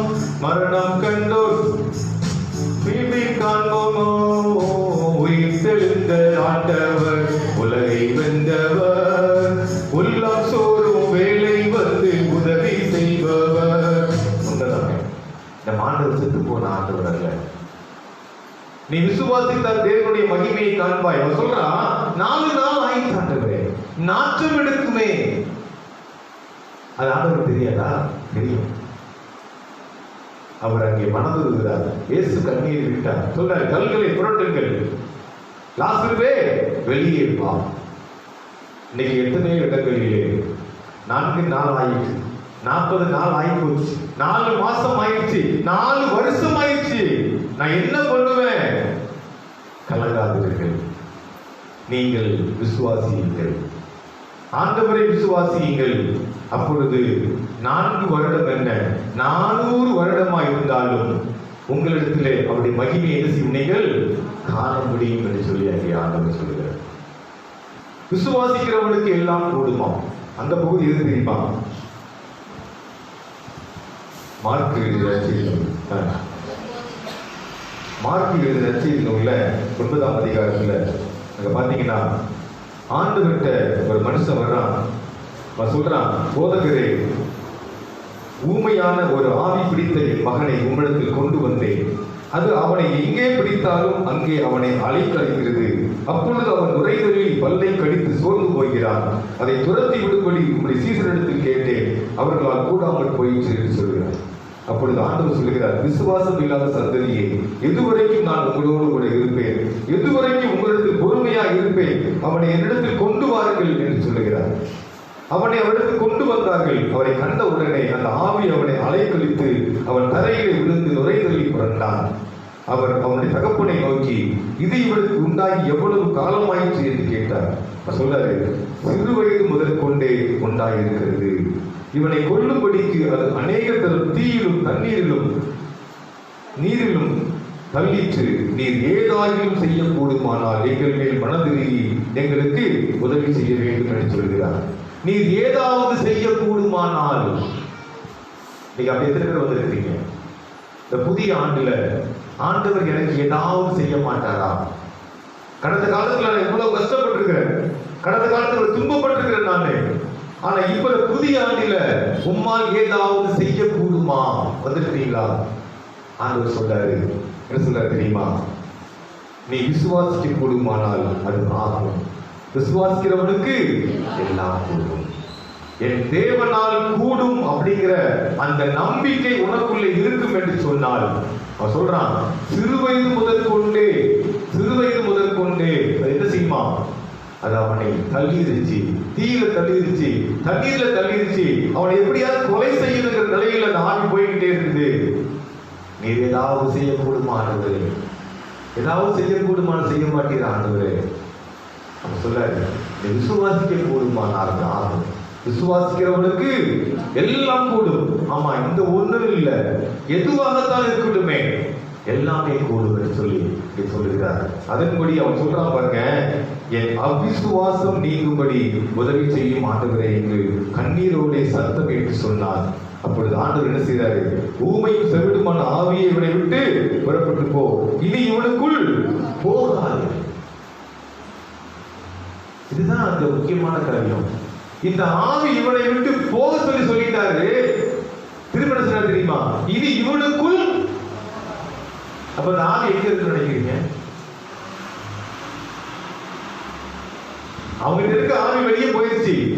திரும்ப சொல்லாரு, நீ இனிமே செய்யக்கூடாது இவனுக்குள்ள. அப்ப யாருனாலும் போகலாம்ல, கொஞ்சம் கவனமா இருக்கணும். வீட்டுல சுட்டு போடும் அப்படிதானே? எங்கேயாவது துரட்டி விட்டாங்கன்னா என்ன செய்யும்? ஆளை தேடிட்டு இருக்கும். நானே சொல்றேன், முகதோஷம் போடாம நிறைய பேர் சுத்திட்டு இருக்கிறாங்க. சொன்ன கேட்கறதே இல்லை. கொரோனா என்ன செய்யும்? இவனுக்குள் போகாதேனா, மூக்கு திறந்து இருக்குது, நான் மூக்குக்குள்ள போயிடுவேன்னு போயிடும். என்ன பண்ணுவீங்க? அப்புறம் லொக்குன்னு இருமி, ஆமா அப்புறம் கஷ்டம் தான் நம்ம காரணம் இல்லையா? அப்படிதானே? அதை சொல்றாரு, இனி இவனுக்குள் போகாதே. இந்த கட்டளையும் ஆண்டவர் வாழ்க்கையை தருவார். சிறுவயது முதல் கஷ்டப்பட்டு கொண்டிருக்கிறேன், வேதனைப்பட்டுக் கொண்டிருக்கிறேன். இப்பொழுது அது உங்களை விட்டு நீங்குகிறது, இனி அது உங்களுக்குள் வராது என்று சொல்லி ஆண்டவர் சொல்கிறார். அல்லேலூயா. எத்தனை பேர் விசுவாசிக்கிறோம்? ஆண்டவர் சொல்றாரு, கடுகளவு விசுவாசம் இருந்தா போதும் சொல்றாரு. வாசிக்கின்றதாக 2ஆம் வேத பகுதியிலே 100க்கு அதிபதி ஒருவன் வருகிறான் ஆண்டவரிடத்தில். அவன் சொல்றான், என் வேலைக்காரன் ஒருவன் சுகவீனமாய் படுத்திருக்கிறான். ஆண்டவரே, நீர் வந்து அவனை குணப்படுத்த வேண்டும். இன்னொரு பகுதியில் பார்த்தீங்கன்னு சொன்னா வேலைக்காரர்களை அனுப்பி ஆண்டவரை வர சொல்றாங்க. இது ரெண்டு ஒரே சம்பவம் தான், கொஞ்சம் மாற்றி எழுதியிருக்காங்க. அப்ப இருக்கிற மக்கள் சொல்றாங்க, ஆண்டவரே அவர் வீட்டுக்கு நீர் போவது ஏற்புடையது ஆண்டவரே. ஏன்னு கேட்டா அவன் நம்ம மக்களுக்காக ஒரு கோயிலை கட்டி கொடுத்திருக்கிறான், நம்ம மக்களுக்கு நன்மை செஞ்சிருக்கிறான், அது நீங்க என்ன செய்யலாம், அவன் வீட்டுக்கு போகலாம், அவன் தகுதியுடையவன் தான் அப்படின்னு சொல்றாங்க. உடனே ஆண்டவர் நான் வர்றேன் அப்படின்னு சொல்லி கிளம்புறாரு. உடனே அவன் அங்கேயிருந்து வர்றான், வந்து சொல்றான், ஆண்டவரே நீர் என் வீட்டுக்குள் வருவதற்கு நான் பாத்திரவான் அல்ல, நான் பாத்திரவான் அல்ல. அவனுடைய ஸ்டேட்டஸ் பாத்தீங்கன்னா 100க்கு அதிபதி. நான் ஒருவனை போ என்றால் போகிறான், வா என்றால் வருகிறான், நில் என்றால் நிற்கிறான், உட்கார் என்றால் உட்கார்கிறான், செய் என்றால் செய்கிறான். ஆனாலும் சொல்றேன்னா நான் இப்படிப்பட்ட ஒரு அதிகாரத்தை உடையவனாக, 100க்கு அதிபதியாக, அந்தஸ்திலே உயர்ந்தவனாக, அதிகாரத்திலே பலமுள்ளவனாக நான் இருக்கிறேன். ஆனாலும் நீர் என் வீட்டுக்குள் வருவதற்கு நான் தகுதியற்றவன். எத்தனை பேர் இதை வந்து நம்ம இன்னைக்கு நினைக்கிறோம்? நான் இன்னைக்கு பெரிய போஸ்டிங்ல இருக்கிறேன், பதவியில் இருக்கேன், நான் யார் அதிகாரி தெரியுமில்ல, எனக்கு எவ்வளவு பணம் இருக்கு தெரியுமில்ல, நான் யார் தெரியுமில்ல, எனக்கு ஒரு சொத்து இருக்கு தெரியுமில்ல. இதெல்லாம் பேசுறோமா இல்லையா? நாம ஆண்டவர்கிட்ட வரும்போது அப்படியே பார்ப்போம், என்ன என்னைய நான் கொடுக்கலன்னா இலகாரம் பண்ண முடியுமா? இப்படி எல்லாம் பேசுவோம். சில நேரத்துல பணம் இருக்குது, நம்ம தேடி வரட்டும், அப்புறம் பார்த்துக்கலாம். அவன் சொல்றான் பாருங்க, நம்ம கொஞ்சம் கொஞ்சம் கிடைச்சதை வச்சுக்கிட்டு நம்ம என்னெல்லாம் ஆட்டம் போடுறோம். ஆனா அவன் சொல்றாரு 100க்கு அதிபதி, 100 பேரை ஆளுகை செய்யக்கூடிய அதிபதி சொல்றாரு. அவனுடைய அரசு அதிகாரத்தில் உயர்ந்தவனா இருக்கிறான். அவன் சொன்னா அப்படி தொடர்ந்துட்டா போதும், அப்படியே ஓடி வருவாங்க. அவன் சொல்ற ஆண்டவர் பார்த்து, நீர் என் வீட்டுக்குள் வருவதற்கு நான் பாத்திரவான் அல்ல. ஒரே ஒரு வார்த்தை மாத்திரம் சொல்லும் ஆண்டவரே, ஒரே ஒரு வார்த்தை மாத்திரம் சொல்லும் ஆண்டவரே, என் வேலைக்காரர் பழைப்பான் ஆண்டவரே என்று சொல்றார். இன்னைக்கு அப்படி நினைக்கிறோமா? நம்ம இருக்கிற பணம் வசதிகளை வைத்துக் கொண்டு ஆண்டவரை பிச்சைக்காரனை போல பார்க்கிற நிலைகளிலே நாம் வாழ்ந்து கொண்டிருக்கிறோம். அதனால்தான் வாழ்க்கையில அற்புதங்களை, அதிசயங்களை, நன்மைகளை பெற முடியாமல் இப்படி தள்ளிக்கொண்டே போய் கொண்டிருக்கிறோம். நீங்க ஆண்டவரை சொல்லுங்க, இல்லை அவரை மாதிரி, ஆண்டவரே நான் எவ்வளவுதான் என்னதான் பெரிய ஆளா இருந்தாலும் உங்களுடைய பார்வையில் நான் சாதாரணமான மனுஷன் ஆண்டவரே அப்படின்னு கேளுங்க. உங்க வாழ்க்கை என்ன நடக்குதுங்க? எல்லாமே நன்மையா நடக்கும். அவர் சொன்னாரு, உன் விசுவாசத்தின்படி உனக்கு ஆக கடவுது. ஆண்டவர் சொல்ற ஸ்டேட்மெண்ட் என்ன தெரியுமா?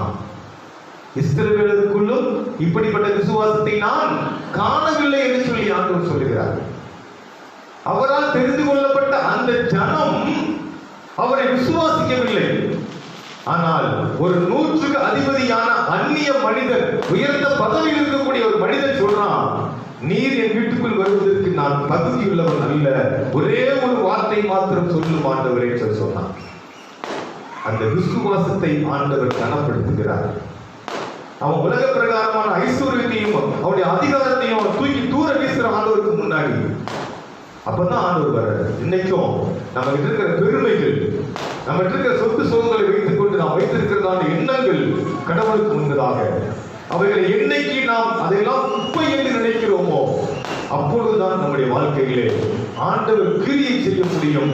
ஆண்டவருடைய ஆசீர்வாதத்தை நாம் முழுமையாக பெற முடியும். உங்களுக்கு தெரியும் இல்லையா, சகேயு என்ற மனிதன், அவன ஸ்டேட்டஸ் இதே மாதிரிதான். அவன் ஆயக்காரருக்கு தலைவன், ஐஸ்வர்யமாய் இருந்ததான சகேயு. ஆயக்காரருக்கு தலைவன், கலெக்டர் அவர் இருந்து. அப்புறம் ஐஸ்வர்யவான், அவனுக்கு எந்த குறையுமே இல்லை, 2 அந்தஸ்து பெரியவனா இருக்கிறான். அவன் ஆண்டவரை பார்க்க வேண்டும் என்று வந்தான். ஆண்டவர் பார்க்க வேண்டும் வந்துட்டு அவருக்கு இருக்க பண காசுக்கு யாரையாவது கூட்டிட்டு வான்னு சொல்லியிருக்கலாம். நான் அதெல்லாம் முடியாது, நானே அவரை பார்த்தாகணும், அவர் பேசணும். அவன் அடுத்த முயற்சி எடுக்கிறான் பாருங்க, யாரும் பார்க்க விடல. அவன் மேலே மரத்து மேலே ஏறிட்டான். ஏறி அங்கே இருந்து எட்டி எட்டி பார்க்கறான். இந்த மாதிரி குட்டையா இருந்துருப்பான் நினைக்கிறேன், எப்படிதானே பார்க்கறான், எட்டி எட்டி பார்க்கறான், யாரும் காட்டல. இப்போ மரத்து மேலே ஏறி இப்படி பார்க்கறான். உடனே அவர் அங்கேயே பார்க்கறாரு. ஏன்னா இவர் தேர்தலை பார்த்தோன்னே கண்டுபிடிச்சாரு, அவருக்கு எல்லாம் தெரியுமே. அந்த மரத்துக்கு நின்று, சகேயுவே இறங்கி வா. அவளுக்குள்ள ஒரு பெரிய அதிர்ச்சி. நானே பிள்ளையா இருக்கிற எல்லாம் ஓரம் கட்டிட்டாங்க, நான் மேலே ஏறுறது எப்படி பார்த்தாரு? அது இறங்கிவான்னு சொன்னது மட்டுமல்ல, இன்னொன்னு சொல்லிட்டாரு, உன் வீட்டுல நானு சகையும் அவன் ஸ்டேட்டஸ் விட்டு இறங்கி வந்துட்டாயா. இறங்கி வந்து இந்த மனிதர் யாரோ, இயேசு எப்படிப்பட்டவரோ அப்படின்னு சொல்லி இறங்கி வந்து பார்க்க வந்ததுனால தான் ஆண்டவர் நினைச்சாங்க, நான் உன் வீட்டிலே தங்க வேண்டும். இன்னைக்கு உங்களுடைய எல்லா உலக பிரகாரமான ஸ்டேட்டஸ் எல்லாத்தையும் விட்டுட்டு நீங்க இறங்கி வந்தீங்கன்னா ஆண்டவர் சொல்லுவாரு, நான் உங்க வீட்டுல தங்க வரேன்ப்பா, நான் தங்க வரேன்ப்பா ஆண்டவர் சொல்றாரு. உங்க ஸ்டேட்டஸ் எல்லாம் விட்டுருங்க, உங்ககிட்ட எல்லாத்தையும் விட்டுட்டு ஆண்டவரே அப்படின்னு கும்பிடுங்க. சொல்றாரு, நான் உங்க வீட்டு தங்க வேண்டும். இன்னொன்னு நடந்தது, அதான் பைபிள் நீங்க படிங்க. அவன் வீட்டுக்குள்ள ஆண்டவர் வந்தவனே சொன்னா, கர்த்தாவே என் ஆஸ்தியின் பாதையை ஏழைகளுக்கு கொடுக்கிறேன். நான் யாரிடத்திலாவது அநியாயமாய் வாங்கினது உண்டானால் நாளத்தனையாக திரும்ப செலுத்துகிறேன். ஏன் இதுவரை சொன்னதெல்லாம் சரிதான், ஆனா இப்ப சொல்றது மட்டும் என்ன செய்ய முடியாது, எங்களால முடியாது. பிரச்சனை இல்லை. இன்னைக்கு ஏசியா வீட்டுக்குள்ள வரணும்னு எதிர்பார்க்கிறோம், அப்படித்தானே? எந்த ஊழியக்காரத்து போய் பணத்தை கொடுத்தா ஆண்டவர் உள்ள கூட்டு தான் யோசிக்கிறோம். ஆனா உள்ள வந்து என்ன செய்ய மாட்டோம், நாங்க என்ன பிரியாணி செஞ்சு கொடுப்போம், லெக் பீஸ்ல குழம்பு வச்சு கொடுப்போம், மீன் பொரிச்சு கொடுப்போம். ஆனா எதை தர மாட்டோம், சொத்தில் பாதி ஏழைகளுக்கு முடியாது. அடுத்த அதுதான். அவன் சொன்ன மாத்திரத்துல ஒரு காரியம் சொன்னார் ஆண்டவர், ஒரு ஸ்டேட்மெண்ட் கொடுக்கிறாரு, இந்த வீட்டுக்கு ரட்சிப்பு வந்தது, இவனும் ஆபிரகாமுக்கு குமாரனாய் இருக்கிறானே. அந்த ஸ்டேட்மெண்ட் அந்த நாட்களில் இருந்த எந்த ஒரு மனிதனுக்கு கிடைக்காத ஒரு ஸ்டேட்மெண்ட். ஆண்டவராய் இயேசு கிறிஸ்து பூமியில வாழ்ந்த பொழுது ரட்சிப்பதற்காக உலகத்திலே வந்திருக்கிறார். ஆனால் இந்த வீட்டுக்கு ரட்சிப்பு வந்தது என்று சொல்லி சகல வீட்டில் சொன்னாரே ஒழிய வேற எந்த ஒரு யூதர்கள் வீட்டிலையும், எந்த வேதபாரர் வீட்டிலையும், எந்த பரிசேயர் வீட்டிலையும் அவர் யாரும் சொல்லவே இல்லை. காரணம் என்னன்னா, அவர் தன்னிடத்தில் இருப்பதை ஆண்டவருக்காக இழப்பதற்காக அவர் தயாராகிவிட்ட நிலைகளிலே தான் சொல்லுகிறார், இந்த வீட்டுக்கு என்கிட்ட இருக்கிற எதையும் இழக்க மாட்டேன், இன்னும் நான் வாங்கி வச்சுக்கோ நினைச்சீங்கன்னா அங்க ரட்சிப்பு வராது. ஆபிரகாமின் பிள்ளைகள் என்று சொல்ல தொடங்காதீர்கள் என்று எச்சரிக்கிற யோவான் சாணகர் வாழ்ந்த காலத்திலே ஆண்டவர் சொல்லுகிறார், இவன் ஆபிரகாமுக்கு குமாரன் என்று சொல்லி சொல்லுகிறார். நீங்க சொல்ல முடியுமா? காரணம் என்ன? விசுவாசம். இஸ்ரவேலர்களும் இப்படிப்பட்ட விசுவாசத்தை நான் என்ன செய்யவில்லை, காணவில்லை. அப்பதான் சொன்னாரு, மேற்கிலும் கிழக்கிலும் இருந்து ராஜ்யம் சுதந்திரித்துக் கொள்வார்கள், ராஜ்யத்தின் புத்திரர்கள் புறம்பாடுகளிலே தள்ளப்படுவார்கள். ஞானஸ்தானம் வாங்கிட்டு திரைப்படத்தை எடுத்துட்டு கோயில்ல நான் பெரிய ஆள் ஆகிட்டேன், நான் அதை கேட்டேன் இதை கேட்டேன், நான் பரலோகத்துக்கு போயிடுவேன் நினைக்காத. ரட்சிப்பை பெற வேண்டும், உனக்கு உள்ளதை பிறருக்கு பகிர்ந்து கொடுக்க வேண்டும். அப்படி கொடுத்தால் மட்டும்தான் போக முடியும், ஆண்டவர்கிட்ட ரட்சிப்பை பெற முடியும், ஆபிரகாமின் பிள்ளைகளாக மாற முடியும். விசுவாசிக்கிறவருக்கு எல்லாம் கூடும் என்று சொல்லி அங்கே பார்க்கிறோம். விசுவாசம் அது மிக முக்கியமானது.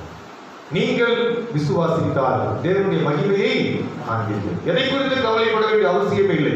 பிள்ளைகளுக்கு நடக்கவில்லையா, வேலை கிடைக்கவில்லையா, வீடு கட்டி கொண்டிருக்க இருக்குதா, அல்லது வீடு தேவையா இருக்கிறது, லோன் கிடைக்கவில்லையா, கவலைப்படாதீங்க.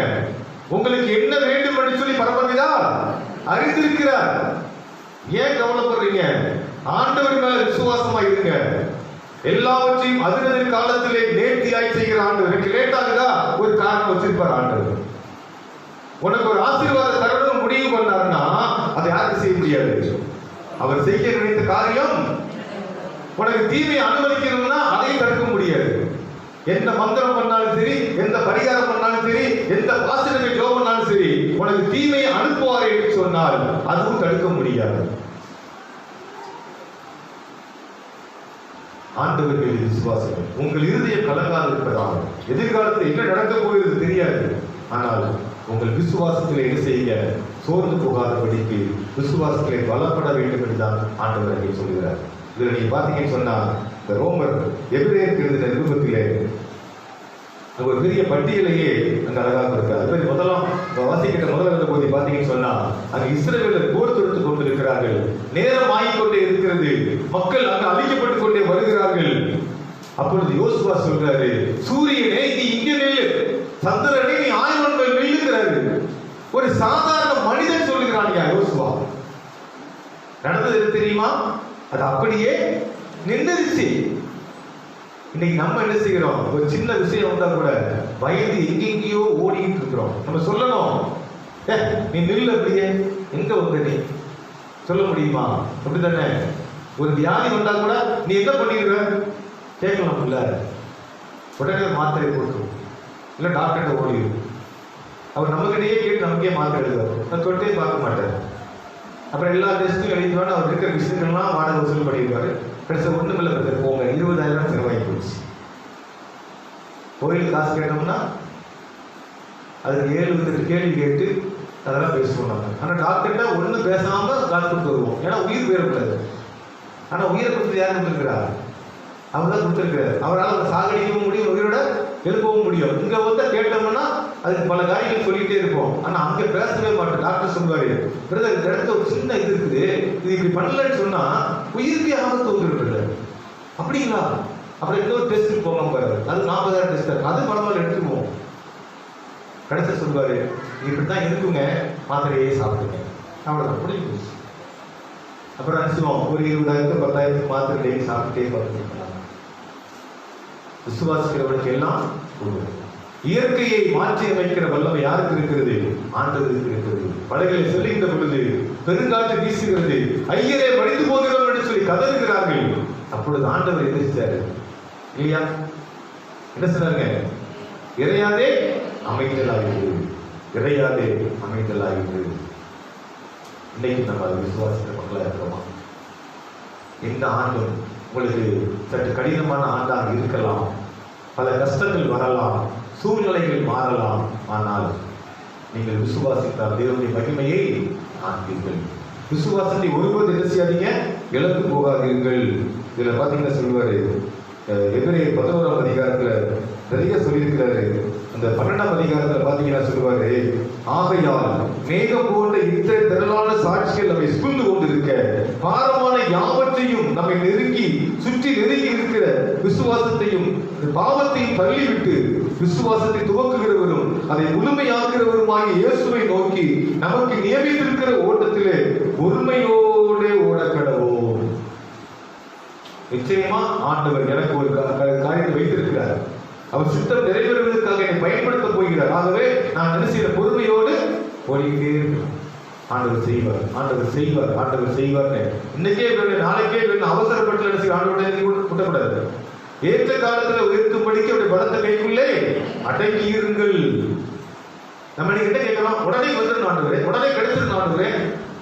இல்ல இல்ல, உனக்கு ஒரு நேரம் வச்சிருக்கிறேன், அந்த நேரம் வருகின்ற பொழுது கொடுப்பார். நான் அடிக்கடி சொல்லக்கூடிய உதாரணம் ஒன்று இருக்கு. பான்சையில் இருக்கும்போது எங்கள் தம்பி சின்ன பையன் 5வது படிக்கிறான்.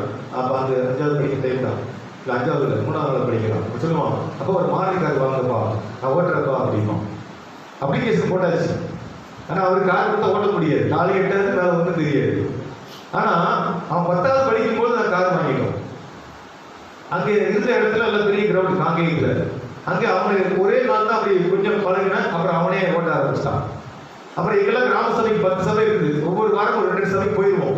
போகும்போதெல்லாம் கிராமத்துக்குள்ள அவன் தான் வண்டி ஓட்டே இருப்பான். அப்புறம் பார்த்தா சூப்பர் டிரைவராக மாறிட்டாரு.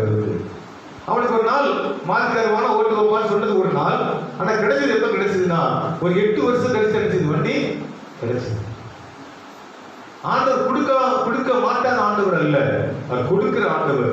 ஆனால் உனக்கு ஒரு நேரத்தை ஆண்டவர் வைத்திருக்கிறார். அதுவரை பொறுமையோடு ஓடிக்கொண்டே இருக்க வேண்டும். ரசம் காலியாகி விட்டது, அந்த அம்மா சொல்றாங்க. அப்ப சொல்ல ஆண்டவர், என் வேலை இன்னும் வரவில்லை. அந்த அம்மா சொல்ற வழக்காரன் சொல்றாங்க, அவர் உங்களுக்கு என்ன சொல்கிறார் அதன்படி செய்யுங்கள். இந்த வார்த்தை தான் ஒரு முக்கியமான வார்த்தை. அவர் உங்களுக்கு என்ன சொல்கிறாரோ அதன்படி செய்யுங்கள். இன்னைக்கு ஆண்டவர் சொல்றபடி செஞ்சீங்கன்னா உங்க வாழ்க்கையில எப்பொழுது அற்புதமாவே நடந்துட்டு இருக்கும். நம்ம மட்டும் செய்யவே மாட்டோம், நல்ல பிள்ளைங்க கேட்கவே மாட்டோம், நல்ல பிள்ளைங்க. எப்ப கேட்போம் தெரியுமா? டாக்டர் முடியாது சொன்னதுக்கு அப்புறம் தான் ஆண்டவரே நீ சொன்னதான் கேட்கிறேன். ஆண்டவரே நீ ஏன் சாக போற, நீ கேட்டு என்ன பண்ண போற, போப்பான்னு சொல்லிடுவேன், அவ்வளவுதான் முடிஞ்சு போச்சு. சில பேர் சொல்லுவாங்க, பிரதர் இப்ப நான் வந்து கவர்மெண்ட் ஜாப்ல இருக்கிறேன், எனக்கு வந்து முடியல, ஆனா நான் வந்து ரிட்டையர்ட் ஆன உடனே ஊழியத்துக்கு முழுதரமா போறேன் அப்படிங்கிறது. எவ்வளவு ஏமாத்தம் தெரியுமா? அதை ஒரு காணிக்கை வசூல் பண்ணிடுவாங்க பெரிய ஆளுங்க. அது கிடையாது. உனக்கு இருக்கின்ற பொழுது என்ன செய்யணும்? நீ வேலையை ரிசைன் பண்ணிட்டு அவரோட ஊழியம் செய்யணும். ஒரு காலத்தை அப்படிதான் ஊழியம் செஞ்சாங்க. பெரிய பெரிய டாக்டர், இன்ஜினியர், அதிகாரிகள் எல்லாம் அந்த வேலையை ரிசைன் பண்ணிட்டு வந்து ஊழியத்துக்காக போயிட்டு இருந்தாங்க. ஆனா நீ சொல்றாங்க ரிட்டையர்ட் ஆனதுக்கு அப்புறம் ஊழியத்துக்கு வந்துடுறேன்னு சொல்லி. கவர்மெண்டே ஒரு 50 அப்புறம் லாய்க்கு அனுப்புனதுக்கு அப்புறம் கடவுளுக்கு லாய்க்கா இருக்க முடியுமா? அதான் ஆண்டவர் சொன்னாரு, ஆணிவர் சிருஷ்டிகரை என்னை அப்பதான் செயல்பட முடியும். செயல்பட முடியாத நேரத்தில் வந்து ஆண்டவரே நான் செய்கிறேன்னா எப்படி முடியும்? யோசிங்க. ஆண்டு வைத்திருக்கிற அந்த ஓட்டத்திலே பொறுமையோடு என்ன செய்யணும்? ஓட வேண்டும். அது முந்தைய பகுதிகளை வீட்டில் வாசித்து பாருங்கள். யார் யாரெல்லாம் விசுவாசத்திலே உலகத்தை ஜெயித்திருக்கிறார்கள். நீங்களும் ஜெயிப்பீர்கள். நீங்களும் சொல்லுங்க, பதில் சொல்லுங்க. நீங்களும் ஜெயிப்பீர்கள். பதில் சொல்லுங்க உங்களை பார்த்து. நீங்களும் ஜெயிப்பீர்கள். ஐயா, விசுவாச வார்த்தை. நீங்களும் ஜெயிப்பீர்கள். நான் உலகத்தை ஜெயித்தேன். உலகத்தில் உபத்திரவங்கள் உண்டு, ஆனாலும் திடன் கொள்ளுங்கள் என்று ஆண்டவர் சொல்லி இருக்கிறார். எத்தனை கொரோனா என்ன உருமாறினாலும் சரி, உங்களை ஒருவர் செய்ய முடியாது, தொட முடியாது ஆண்டவர் சொல்கிறார். ஜெபம் செய்யும். ஒரே ஒரு சரணத்தை நாம் மாறி அனைவருமாக சேர்ந்து அந்த பாடல் பாடியிலே 6வது பாடல் கடைசி சரணம். நான் விசுவாசிப்போர் இன்னார் என்று அறிவே, என்னையே படைத்திட்டு அவர் கருத்தில் முடிவு வரை அவர் நடத்திடுவார் முற்றுமாய் ரட்சிப்பாரே. நான் விசுவாசிப்போர் இன்னார் என்று அறிவே, என்னையே படைத்திட்டேன் அவர் கருத்தில். எல்லாம் சேர்த்து பாடலாம். நான் விசுவாசிப்போர் இன்னார் என்று அறிவே, என்னையே படைத்திட்டேன் அவர் கருத்தில் முடிவு வரை அவர் நடத்திடுவார் முற்றுமாய் ரட்சிப்பாரே. முடிவு வரை அவர் நடத்திடுவார் முற்றுமாய் ரட்சிப்பாரே. சீயோனிலே நீட அஸ்திவாரம் கிறிஸ்துவே, அவர் நான் என்றும் நம்பும் கன்மலை, அவர் நான் என்றும் நம்பும் கன்மலை. அன்புநிறைந்த பரமேஸ்வரனே, என் தந்த நாளுக்காக எனக்கு துதிக்கிறோம், ஸ்தோத்திரிக்கிறோம் சுவாமி. நீர் எங்களுக்கு வாக்குப்படி இருக்கிறேன். வாக்குப்படி அவர் மாறாதவர், நன்மைகளை செய்வதற்கு வல்லவராக வருகிறது ஒருவனே. விசுவாசித்தால் தேவனுடைய மகிமையை காண்பாய் என்று சொன்னீங்க ராஜா.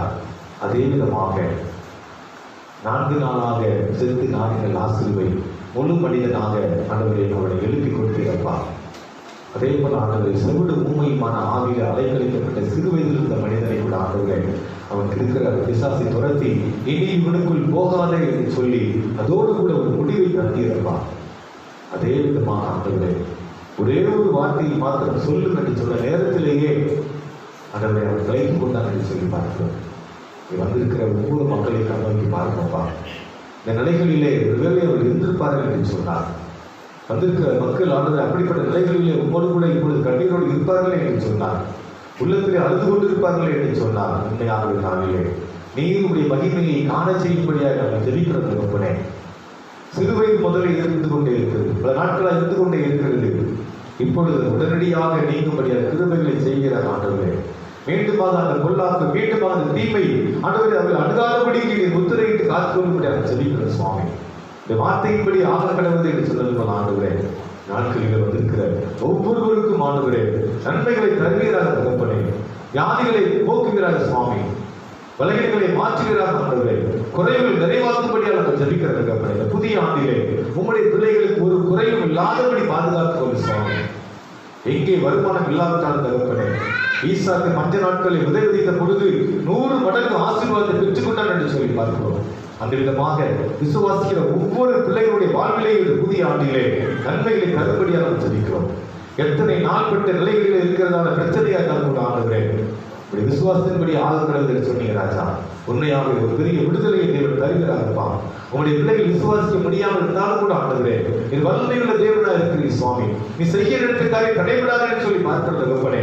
நீ நன்மையே செய்கிற ஆண்டவராக உலகத்தில் வாழ்கிறப்பா. எல்லோரையும் மன்னித்து ஏற்றுக்கொண்டீர் தகப்பனே. அதே விதமான நாட்களிலே ஒவ்வொரு பிள்ளைகளையும் ஆண்டவரை ஆசீர்வதித்து ஏற்றுக்கொள்ளும் ஐயா. நன்மைகளால் நிரப்புகிறார் ஆண்டவரே, தேவைகளை சந்திக்கிறார் ஆண்டவரே. இந்த வரக்கூடிய ஆண்டுகளிலே ஆண்டவர் அளவில்லாத நிலையிலே ஆசீர்வதிக்கூடிய பிள்ளைகளை நீ ஆண்டவரே மேன்மைப்படுத்தி உயர்த்தும்படி நான் ஜெபிக்கிறது தகப்பனே. உயர்ந்த இடத்துல என்னை கொண்டு நிறுத்துவார் என்று சொல்லி பக்தன் பாடினது போல உடைய பிள்ளைகளை உயர்த்தும்படியாக நம்ம ஜெபிக்கிறது கற்பனை. எத்தனை குறைவுள்ள மக்களாக இருந்தாலும் எல்லாவற்றையும் மாற்றி அமைக்கிற ஆண்டவர் நீர் சுவாமி. ஒரு விஷயம் பிள்ளைகளுக்கு இறங்குகிறாக வந்திருக்கிற சிறியவர்கள், பெரியவர், நடுத்தரவர்கள், வாலிபர்கள், முதியோருக்காக ஜெபிக்கிற சுவாமி. ஒவ்வொரு பிள்ளைகளையும் கர்த்தர் ஆசீர்வதிக்கிறார் ஆண்டவரே. அரசு பணியை பணியாற்றுகிற மக்கள், தனியார் தொழிலை பணியாற்றுகிற மக்கள், தினக்கூலிகளை பணியாற்றுகிற மக்கள், சொந்தமாய் தொழில் செய்கிறவர்கள், இன்னும் இல்லாமல் இருக்கிற மக்கள் அனைவருக்கும் ஆண்டவரே அன்றங்குள்ள ஆதாரை தாழ்மை கற்றுக் கொடுத்தீரே. அதே விதமாக ஆண்டவரே இந்த மாதத்தினுடைய முழு நிலைகளிலும் உங்களுடைய கிருபை, உங்களுடைய இரக்கம், உங்களுடைய வல்லமை ஆட்கொள்ளும்படியாக நம்ம ஜெபிக்கிறது கற்பனை. அனைத்து மக்களையும் தேவன் ஆசீர்வதிக்கிறார் அப்பா. ஆண்டவரை எங்களோடு இணைந்திருக்கிற ஆண்டவரை பொறுப்புகளை இருக்கிறதான அந்த பிள்ளைகள், ஆண்டவரை வாலிப பிள்ளைகள், ஆண்டவரை அலங்காரம் செய்த பிள்ளைகள், ஆண்டவரை வருடம் முழுவதும் இசை வாசிக்கிற பிள்ளைகள், ஆண்டவரை ஆடி எழுதுகிற பிள்ளைகள், பெண்களுக்கு சொர்க்கம், ஞாயிறு பள்ளி பிள்ளைகள், ஆசிரியர்கள், ஆண்டவரை இன்னும் ஆண்டவரை பெரியவர்கள் அனைவருக்காக ஜெபிக்கிற தகப்பனே. இந்த ஆண்டிலே ஒரு வித்தியாசமான அபரிமிதமான நிலைகளில் பிள்ளைகளுடைய வாழ்வை நீர் வழிநடத்தும்படியாக நாங்கள் ஜெபிக்கிற தகப்பனே. என் ஜனங்கள் ஒருபொழுது விற்கப்பட்டு போனதில்லை என்று சொல்லி பார்க்கிறோம் சுவாமி. உண்மையாகவே அந்த நிலைகளை உதவி செய்திருந்தோம். வியாதியோடு இருப்பார்கள் என்று சொன்னால், பலவீனத்தில் இருப்பார்கள் என்று சொன்னால், இயேசுவின் நாமத்தினாலே குணமடைய வேண்டும் என்று சொல்லி அவர்கள் ஆசீர்வதிக்கிற தகப்பனே உதவி செய்கிறாரப்பா. பல நாட்களாய் தடைகள் இருக்கிற எல்லா காரியங்களையும் இயேசு என் உடைத்தெறிவுடைய நம்ம ஜெபிக்கிற தகப்பனே. வரும் நாட்களிலே நன்மைகளை காண தெரிவித்தார். இயேசுவின் நாமத்தில் கேட்கும் நல்ல பிதாவே.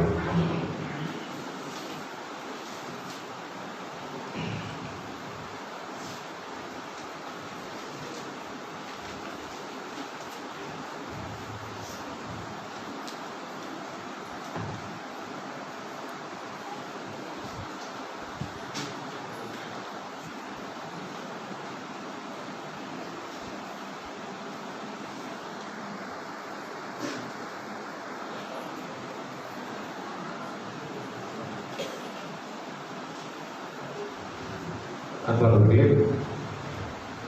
மீண்டுமாக உங்களை ஒரு விஷயம் நான் வாழ்த்துகிறேன். ஆண்டவர் உங்களை ஆசீர்வதிப்பாராக. நாளை ஆராதனை மண்டலத்திற்கு உங்களுக்காக ஸ்நாக்ஸ் காத்து வைக்கப்பட்டிருக்கிறது. அது அனைவரும் இருந்து அறுதி செல்வார் அன்போடு கேட்டுக்கொள்கிறேன். அதே போல இப்பொழுது காணிக்கை பாடலை பாடுகின்ற பொழுது முதலாவது நீங்கள் காணிக்கை அவர்கள் படைக்க விரும்புகிறவர்கள் முன்னே வரலாம். அதை தொடர்ந்து அதோடு கூட புக்மார்க் வாக்குத்த வசன அட்டைக்குள்ள அந்த வைக்க வைக்கப்பட்டிருக்கும். அதை வந்து நீங்கள் எடுத்து செல்லுமாறு அன்போடு, ஒருவருக்கு ஒரு அட்டை மாத்திரமே எடுத்து செல்ல வேண்டும். நான் இங்கே காணிக்கை அவர்களை எழுதியிருக்கு அந்த படத்தில் செயலாளர் கையில் கட்டை வைத்திருப்பார். அதில் வந்து நீங்கள் ஒவ்வொருவர் ஒவ்வொரு அட்டையை எடுத்து செல்லுமாறு அன்போடு கேட்டுக்கொள்கிறேன். முதலாவது பாடலாக ஆனந்தமே ஜெயா ஜெயா என்ற பாடலை பாடுவோம். பாடல்களிலே 3வது பாடல், அதை தொடர்ந்து 4வது பாடல். கீர்த்தனையிலே 302வது கீர்த்தனை, 303வது கீர்த்தனை. ஆனந்தமே ஜெயா ஜெயா அகமகிழ்ந்த அனைவரும் பாடிடுவோம்.